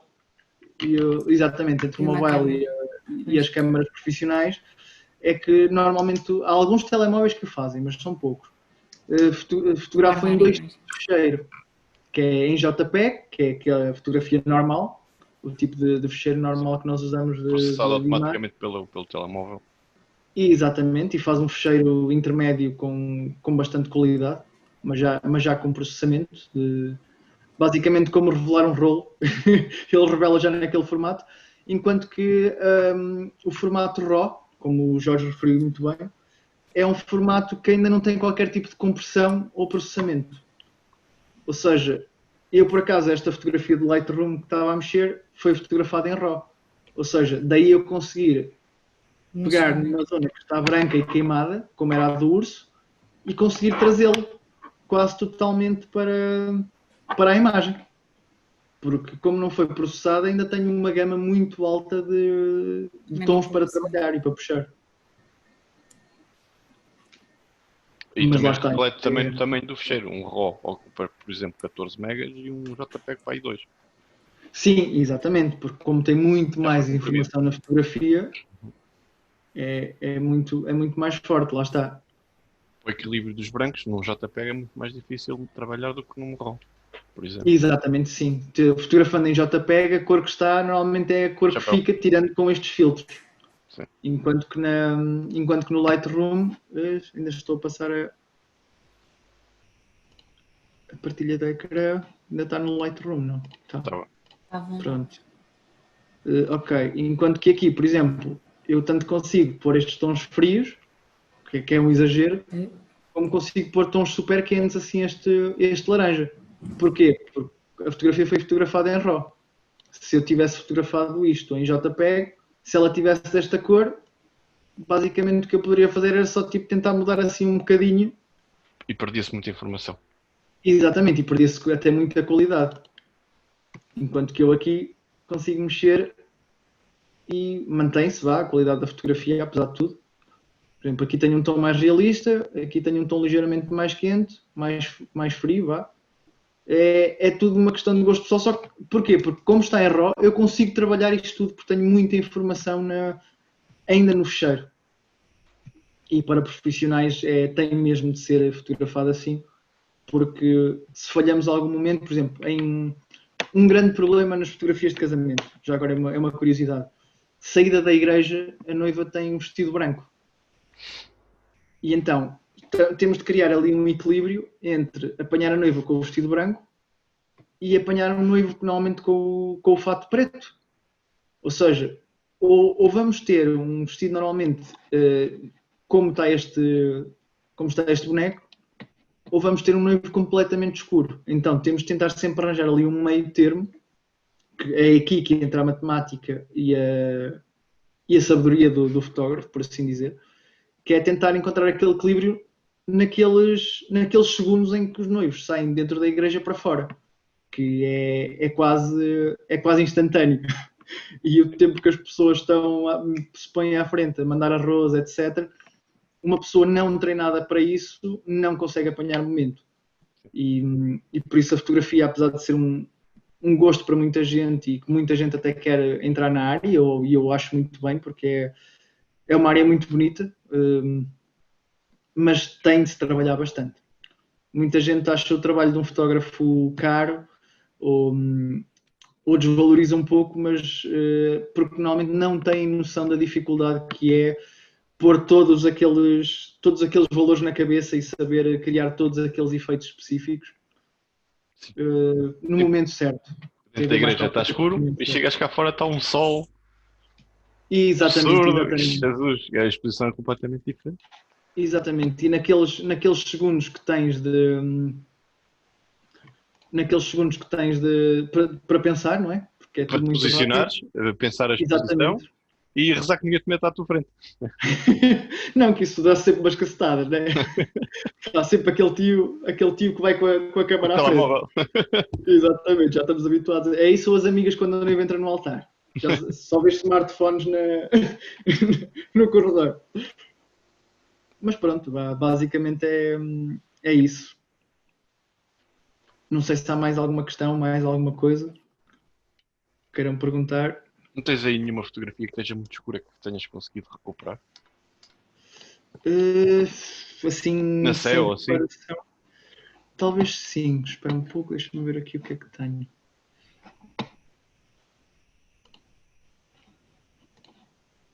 Deixa eu ver aqui nestas, por exemplo.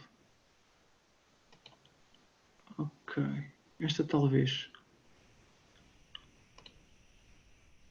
Pronto. Aqui temos um exemplo assim às 3 pancadas, porque não me preparei para esta.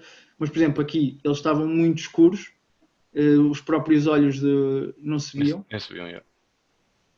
E lá está, uma boa fotografia tem de ter um olhar para além de focado, que se note, não é? Porque uma pessoa assim sem olhos não faz muito sentido numa fotografia.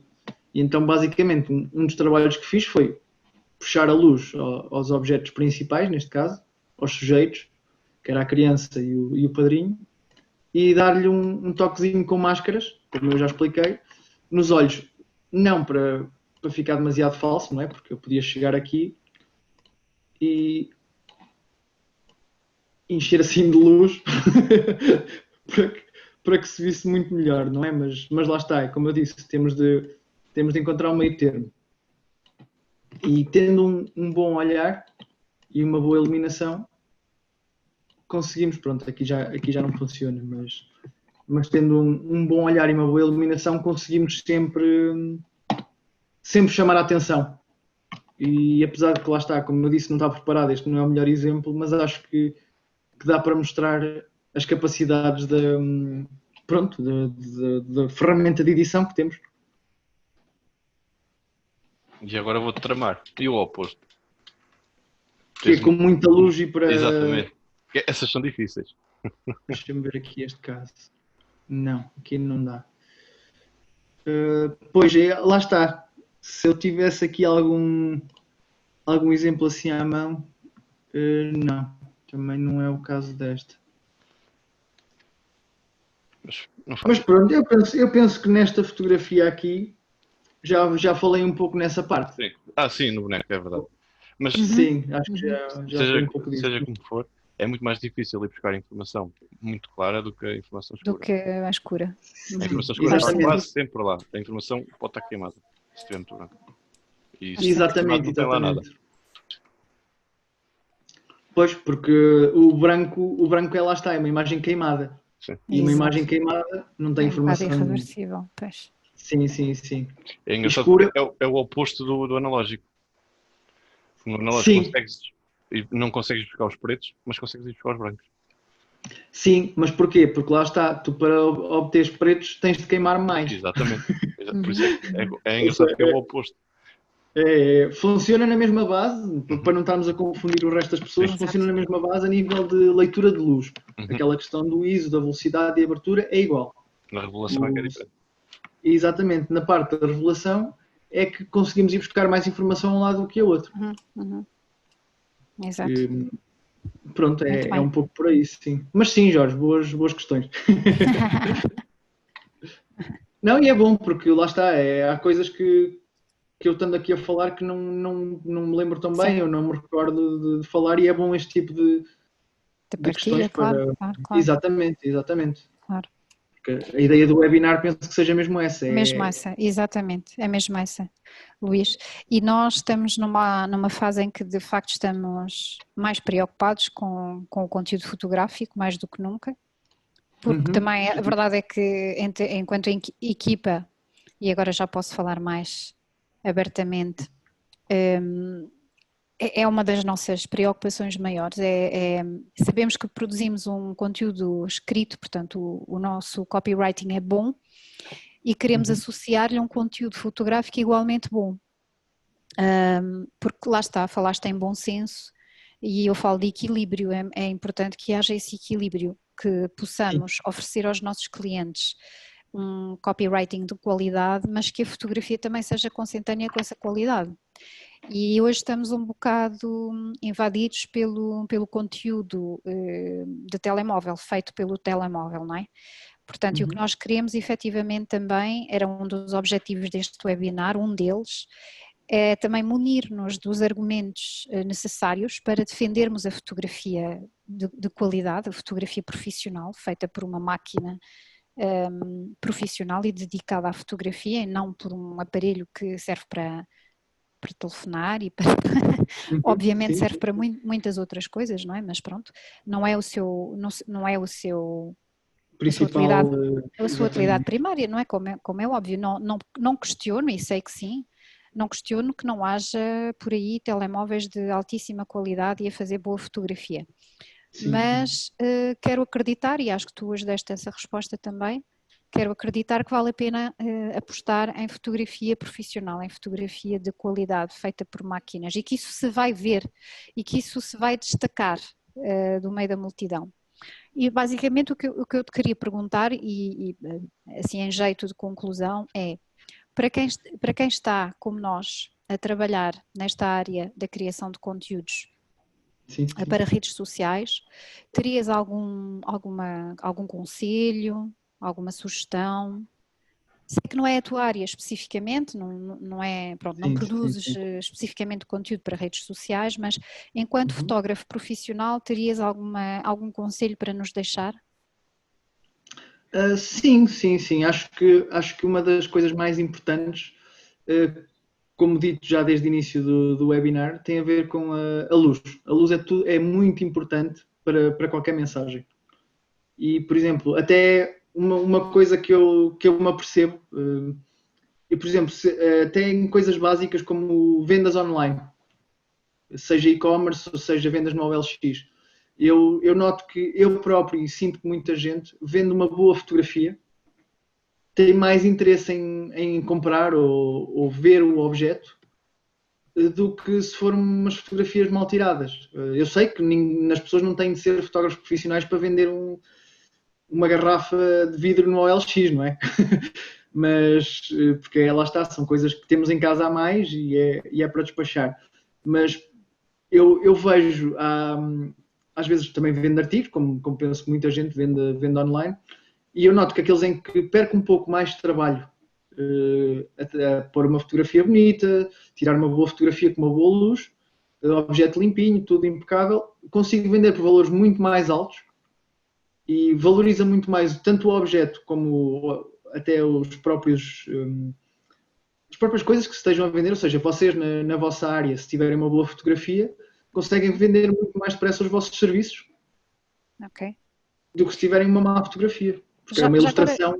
Já agora poderias falar um bocadinho do flash, que é uma coisa que sempre me causou muita confusão. Sim. Devemos usar, se não devemos usar? Sim. Desculpa lá, eu sou uma leiga na matéria, portanto estou a fazer perguntas um bocado parvas, mas porquê é que há flash? Porquê é que se usarmos o automático não dispara o flash, outras vezes dispara? Porque já que estás a falar de luz, imagino que também estejas a falar de intensidade, não é? Sim. Então, devemos usar o flash ou não? E de equilíbrio. Depende da ocasião. Por exemplo, eu já vi muita gente a rir-se, eu próprio, quando era mais leigo na área, ria-me quando via fotógrafos com flash durante o dia. Ok, Muita gente, e lá está, eu próprio, antes de perceber o porquê, o fazia. E a questão aqui muitas vezes tem a ver exatamente com o enchimento e equilíbrio de uma fotografia, porque se estivermos a fotografar numa zona em que haja luzes muito duras, por exemplo, se eu tiver só metade da face iluminada, como até agora ao caso, tenho uma metade com luz e a outra metade sem, com o flash a encher deste lado um pouco, vai-me criar uma uniformidade no objeto, ou em mim neste caso. Por exemplo, na vela nota-se que a fonte de luz vem um pouco da zona da direita, mas também é mais frontal. Ou seja, tem uma luz que preenche melhor a sua face. Exato. O que normalmente é muito bom, porque cria uma imagem mais limpa, mais homogénea. Então, ao olharmos para o nosso alvo, se virmos que há algum lado com sombra, poderia ser uma boa técnica usar o flash. Sim. Okay. Se não for propositado essa sombra, porque lá está, se quisermos transmitir uma imagem dramática, como eu falei há pouco, Claro. Lá está. Também depende da tal mensagem, não é, que queremos passar.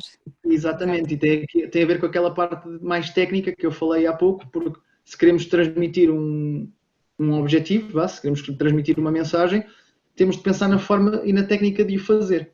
E é aí que entra o trabalho do profissional. Muito bem. Mas a posição do flash também vai importar. Pois, porque lá está. Aquele flashzinho por cima da máquina, para enfeitar.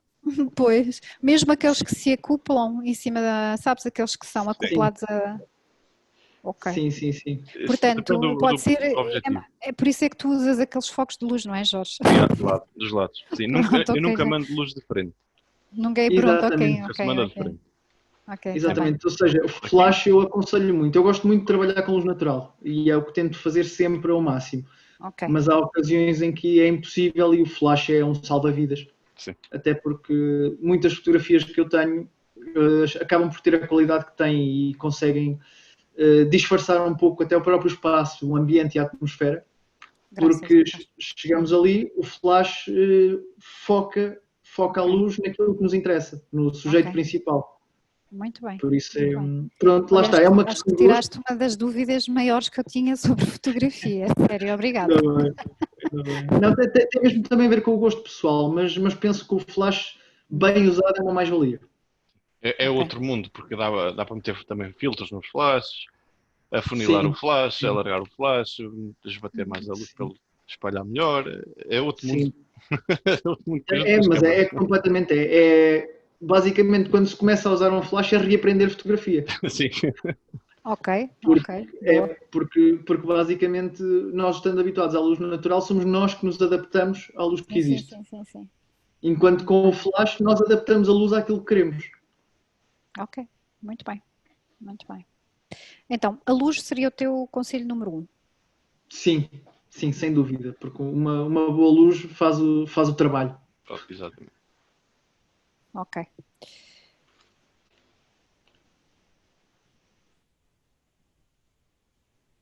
Mais algum conselho, Luís, que tu quisesse aqui deixar ao pessoal? Pois, lá está, são coisas assim muito, muito gerais, porque lá está, sim, claro. Cada área é muito específica e cada interesse de fotografia, há quem goste mais de paisagens, há quem goste mais de retratos. Sim, claro. Mas acho que um conselho que posso deixar é pesquisem imenso, vejam muitas imagens daquilo que querem fazer e do que gostam, porque quando eu tenho mais gosto e quando explico melhor é exatamente quando chegam ao pé de mim e me dizem, olha, tenho esta fotografia, quero fazer algo deste género. Okay. E eu assim chego e explico, olha, para fazeres isto tens de ter atenção a esta técnica, ver isto, aquilo, ter atenção a estes pontos, e é isso que vai fazer a boa fotografia. Muito bem. Faço um bocado de engenharia invertida. Sim, a fotografia para replicar. Exatamente. Vemos qual foi o processo para chegar àquela fotografia e tentamos produzi-la. É um pouco por aí. Por isso a pesquisa é muito importante, até para treinar o próprio olho, porque há a tal questão dos enquadramentos e das edições e as cores, e quanto mais consumimos, pronto, melhor será o nosso julgamento do nosso próprio trabalho. Por exemplo, eu acredito que na vossa área do copy, quanto mais lerem e quanto mais pesquisarem sobre o assunto, como é que eu ia dizer, mais experiência e mais bom julgamento vão ter, e passa-se isso também na fotografia. Sem dúvida, eu digo sempre pesquisar, a curiosidade, não é? A curiosidade acho que é a maior das virtudes de todo e qualquer profissional. E no copy e na fotografia julgo que não será diferente. É ir à procura, nem que seja para perceber o que é que não se deve fazer, não é? Pronto, sim, também há esses exemplos. Pela negativa. Pronto, não quero uma fotografia destas. Exatamente. Não é assim um bocadinho. Mas sim, sem dúvida, a questão da pesquisa, da curiosidade, da preparação é muito importante. Sim. Não é aquilo que tu disseste, eu até apontei porque achei giríssima a expressão. O point and shoot. Não, mas é verdade, mas é o que toda a gente faz, não é verdade? Pelo menos é a sensação que eu tenho, não é? É um bocadinho o que toda a gente faz. E nós queríamos realmente começar a trabalhar o contrário, a fotografia sentida, a fotografia cuidada, não é? Mas gostaríamos de dedicar esse tempo à fotografia, mas que do outro lado se sentisse e se visse, se distinguisse, não é? Que eu acredito que sim. Qualquer pessoa sensível distingue uma boa fotografia de uma má fotografia, penso eu. Mas hoje estamos tão invadidos de coisas boas e coisas más, muita coisa má também, não é? Que às vezes fica difícil realmente nos distinguirmos da multidão, não é? Mas pronto, mas ainda assim penso que vale a pena. Sim, lá está, é aquela questão que eu também falei de tentar desenvolver aquele estilo mais próprio. Ainda que lá está, todos começamos com alguma cópia óbvio. Temos que nos inspirar de alguma coisa, não é? Já é bom andarmos à procura precisamente dessas fontes de inspiração. Exatamente, mas lá está, é sempre tentar trabalhar mais e ser melhor e fazer aquilo que gostamos. É mesmo por aí, porque se não gostarmos daquilo que fazemos, há muita gente que quer ser fotógrafo pelo dito glamour que ser fotógrafo é tão fixe, mas tem muito trabalho também, como todas as áreas. E apesar de às vezes os preços parecerem um pouco mais alto, mas é aquela questão de, às vezes, para conseguirmos chegar a determinado estatuto, são anos e anos de aprendizagem, pesquisa, investimento em equipamentos, que também não são baratos. Sim. Que, Sim, eu falo muitas vezes de um amigo meu que eu tenho que fotografa, faz birdwatching e fotografa aves. Sim. Ele às vezes fala-me do preço que paga por aquelas As grandes, gigantescas. 5.000, 6.000. Sim. Realmente é preciso exatamente. mesmo gostar muito daquilo, não é? Dessa arte. E fora a questão de, por vezes, estar horas para tirar uma fotografia. Horas escondidinho num sítio, pronto, para tirar uma fotografia de jeito. Exatamente, é verdade. E lá está, não se dá muito valor a isso. Eu já tive clientes a pedir-me orçamentos e queriam coisas super específicas e super trabalhadas. E depois, quando eu dou o valor, eles dizem-me coisas do género que eu acho engraçadíssimo, porque pronto, felizmente tenho um bom sentido de humor. Mas quando eles me dizem. É a única forma de lidar com eles. Quando me dizem, não, por esse dinheiro comprei uma câmara. É o que eu digo, meu amigo, o trabalho final não vai ser igual. Exatamente. E não estão só a pagar a fotografia, não é? O problema das pessoas é que acham que estão só a pagar o produto final.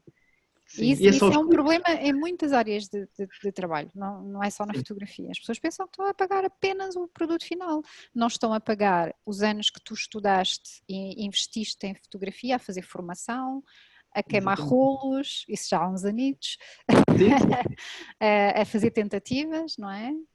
Tentativa e erro, não pagam isso, não é? E a edição também. E a edição, já para não falar nas horas que passas aí. Exatamente. Esse aqui é o problema. O problema é só olham para o produto, o cliente só olha para o produto final. E depois acha que esse é um problema cultural, penso eu, mete tudo no mesmo saco, não é? Pronto, todos nós fazemos aquilo, qualquer pessoa pode fazer aquilo. E não é assim. Sim, exatamente. E vocês também estando ligados àquela questão, não só da Eleven, mas falando um pouco da outra empresa, da ABC. Sim. Eu acredito que muitas vezes até vocês tenham aquele tipo de comparações mas o Google fazia-me isso. Exatamente. As pessoas só olham mesmo para o produto final, não imaginam o tempo que nós tivemos a editar o texto. Exatamente. Não é? Só isso, a formatá-lo diretamente, a formatá-lo, para depois o enviar para tradução. Não, as pessoas não têm ideia, não têm mesmo ideia. Olham para o produto final materializado, não é? E pronto, tudo que está para trás passam uma esponja e não é assim. Há todo um conjunto de variáveis, lá está, a começar pelas do profissional. O que é que aquele profissional fez para chegar ali e para entregar aquele produto? Não têm ideia. Foram muitos anos e muito sacrifício por norma e as pessoas não têm essa noção. Eu acho que podemos fazer uma boa comparação com o Cristiano Ronaldo. Qualquer jogador marca golos. Não é? Nem todos são o Cristiano Ronaldo. Se me des uma bola para os pés, eu também marco algum golo. Exatamente. Se o guarda-redes for um coxo, não é? Mas marco o golo. Só que as pessoas não percebem o esforço e dedicação que ele tem para chegar ao estatuto em que está e para ganhar o dinheiro que ganha, não é? Não que eu também não acho um exagero. Sim, mas compreendo porque de tanta gente andar atrás dele e tanta gente querer aquele lugar de destaque e dar-lhe o destaque que ele tem, merece, porque pelo que as pessoas dizem, ele é o primeiro a entrar no treino e o último a sair, não é? Mesmo já estando fora daquela idade normal do futbolista. Dedicação, isso é verdade. Isso é verdade. Pese embora os exageros, mas sim. Sim. Ias dizer algo, Adriana? Estava a dizer como na música também pensam que é só chegar ali e é porque é só meia hora, é fácil, é só chegar ali, canta-se qualquer coisa e esquecem-se do trabalho que foi para trás. Sim, exatamente. E depois o pessoal até acha que há aquela questão do chega aqui, canta 4 músicas e recebe X. Só que as pessoas esquecem das horas de estúdio, horas a escrever as músicas, sem ganhar nada, não é? Porque é um investimento da parte deles de tempo e equipamentos. Ou quando chegam ao pé de nós e dizem, canta aqui esta música e nós. Pois, nós somos os discos pedidos. Pois, exato. É preciso treino antes, claro. Exato. Às vezes pode não correr lá muito bem. Sim, mas lá está. No meu caso, há muitos clientes, por exemplo, até de vídeo, que é de género, mas o vídeo só tem 1 minuto e meio, porque é que é tão caro? Porque é preciso filmar às vezes dias ou muitas horas, edição em casa outros tantos, e lá está, é muito trabalho. E as pessoas olham, exatamente como estava a Anabela a referir, olham apenas para o produto final. O vídeo só tem 1 minuto e meio no final. Exatamente. Só que o tempo que se perde a gravar isso tudo não é propriamente 1 minuto e meio. E vocês que também editar. Exatamente, vocês que produzem alguns conteúdos têm a perfeita noção que às vezes é uma tarde inteira, um dia inteiro para filmar só para desses. fazer uma coisa. Exatamente. Sim. O problema, entre aspas, é que o que é que acontece? O nosso cliente final, o cliente final não é o nosso, o cliente final muitas vezes não é suficientemente exigente. Não é? Pois. Não sabe distinguir o trigo do joio. E esse é que é o problema da nossa, da tua, de muitas profissões. Não estão preocupados com a qualidade. Pronto, querem comparar o teu preço com o do fotógrafo do lado, e connosco acontece a mesma coisa. Não é, o cliente final não é suficientemente exigente, porque se fosse, acredito que haveria essa distinção no mercado. Acredito que o cliente andaria à procura de bons fotógrafos e de conteúdo de qualidade e de traduções de qualidade, etc, etc. A questão é que na maioria dos casos não é. O cliente final não é exigente. Sim, concordo a 100%, porque lá está, em todas as áreas, incluindo a minha, existem esse tipo de clientes que, se tiverem um primo com uma câmara, preferem ir ao primo com a câmara e depois as fotografias nem existem. Desapareceram. Exato, não há fotografias, todas horríveis, ou o primo já estava com os copos e a câmara já anda assim toda torta.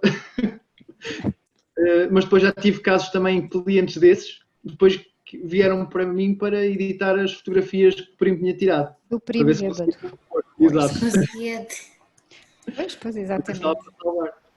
Olha, tem piada foi o que nos aconteceu hoje. Uma cliente trouxe carradas de documentos que deveriam ser oficializados, mas que não passaram, pronto, devido à má qualidade da tradução. E agora nós temos de estar a compor aquilo tudo. Pois, lá está. Os outros fazem. Claro, também escusado será dizer que cobrei bastante. Não estou aqui com meias medidas. Claro, eu também, quando é assim, sou honesto. Chegam a pagar o mesmo valor que eu cobraria se tivesse ido fazer o trabalho original, porque às vezes o trabalho de compor a porcaria dos outros, se me permite a expressão, às vezes dá muito mais trabalho do que fazer tudo a raiz. Sem dúvida.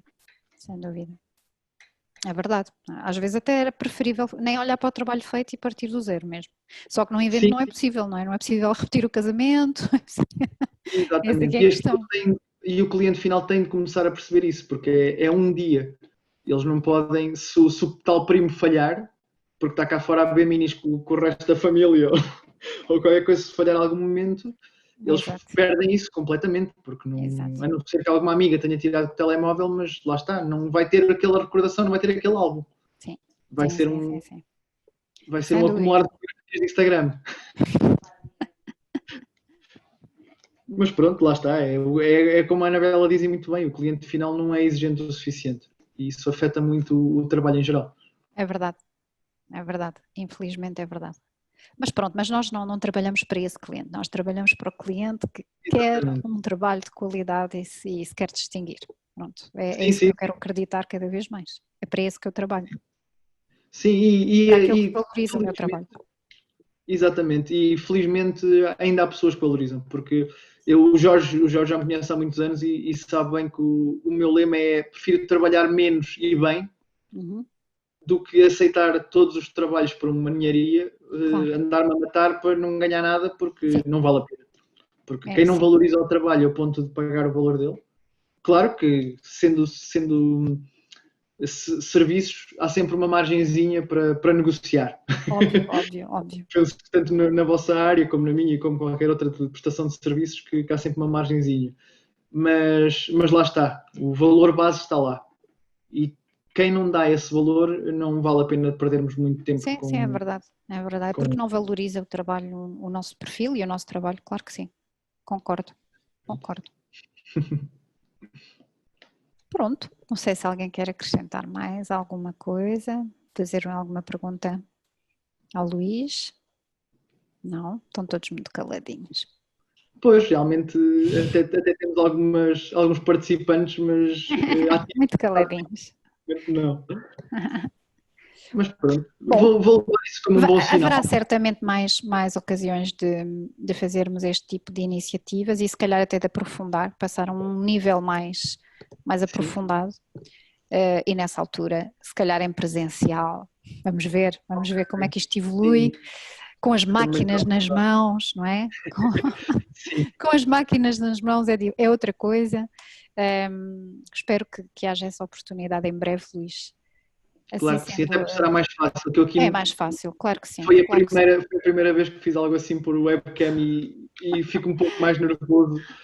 Não, correu muitíssimo bem e pronto, e agora é o que temos, não é? Mas em breve, se tudo correr bem e começarmos a trabalhar novamente no presencial, penso que uma formação destas impõe-se no presencial, com as máquinas nas mãos, a fazer experiências na rua, algo mesmo mais mãos à obra, mais mãos na massa, como se costuma dizer. Concordo 100%, porque assim até acabam pelos participantes participar mais. Exatamente, é isso mesmo, é o que eu penso. Na hora estão a fazer exercícios e estão a ter dificuldades e erros e conquistas. Ora, exatamente. E nesse momento começam a participar mais, porque querem tirar aquelas dúvidas do porquê não conseguirem ou como é que conseguiram fazer aquilo. Por isso acho que seria muito melhor. Sim. Já estou aqui a pensar até numa possibilidade de fazermos fotografias indoor e depois irmos para a rua, por exemplo, para o Fontelo, que é aqui ao lado, um espaço arborizado, para um espaço mais exposto à luz solar, pronto, tentarmos aqui vários cenários, até para percebermos a diferença. Exatamente, até para percebermos a diferença, acho que seria engraçado, algo mesmo muito mais prático. Esperemos então que isto tudo passe rapidamente, mas eu penso que sim, em breve, antes do inverno, se tudo correr bem, ainda vamos ter essa oportunidade. Esperemos que sim.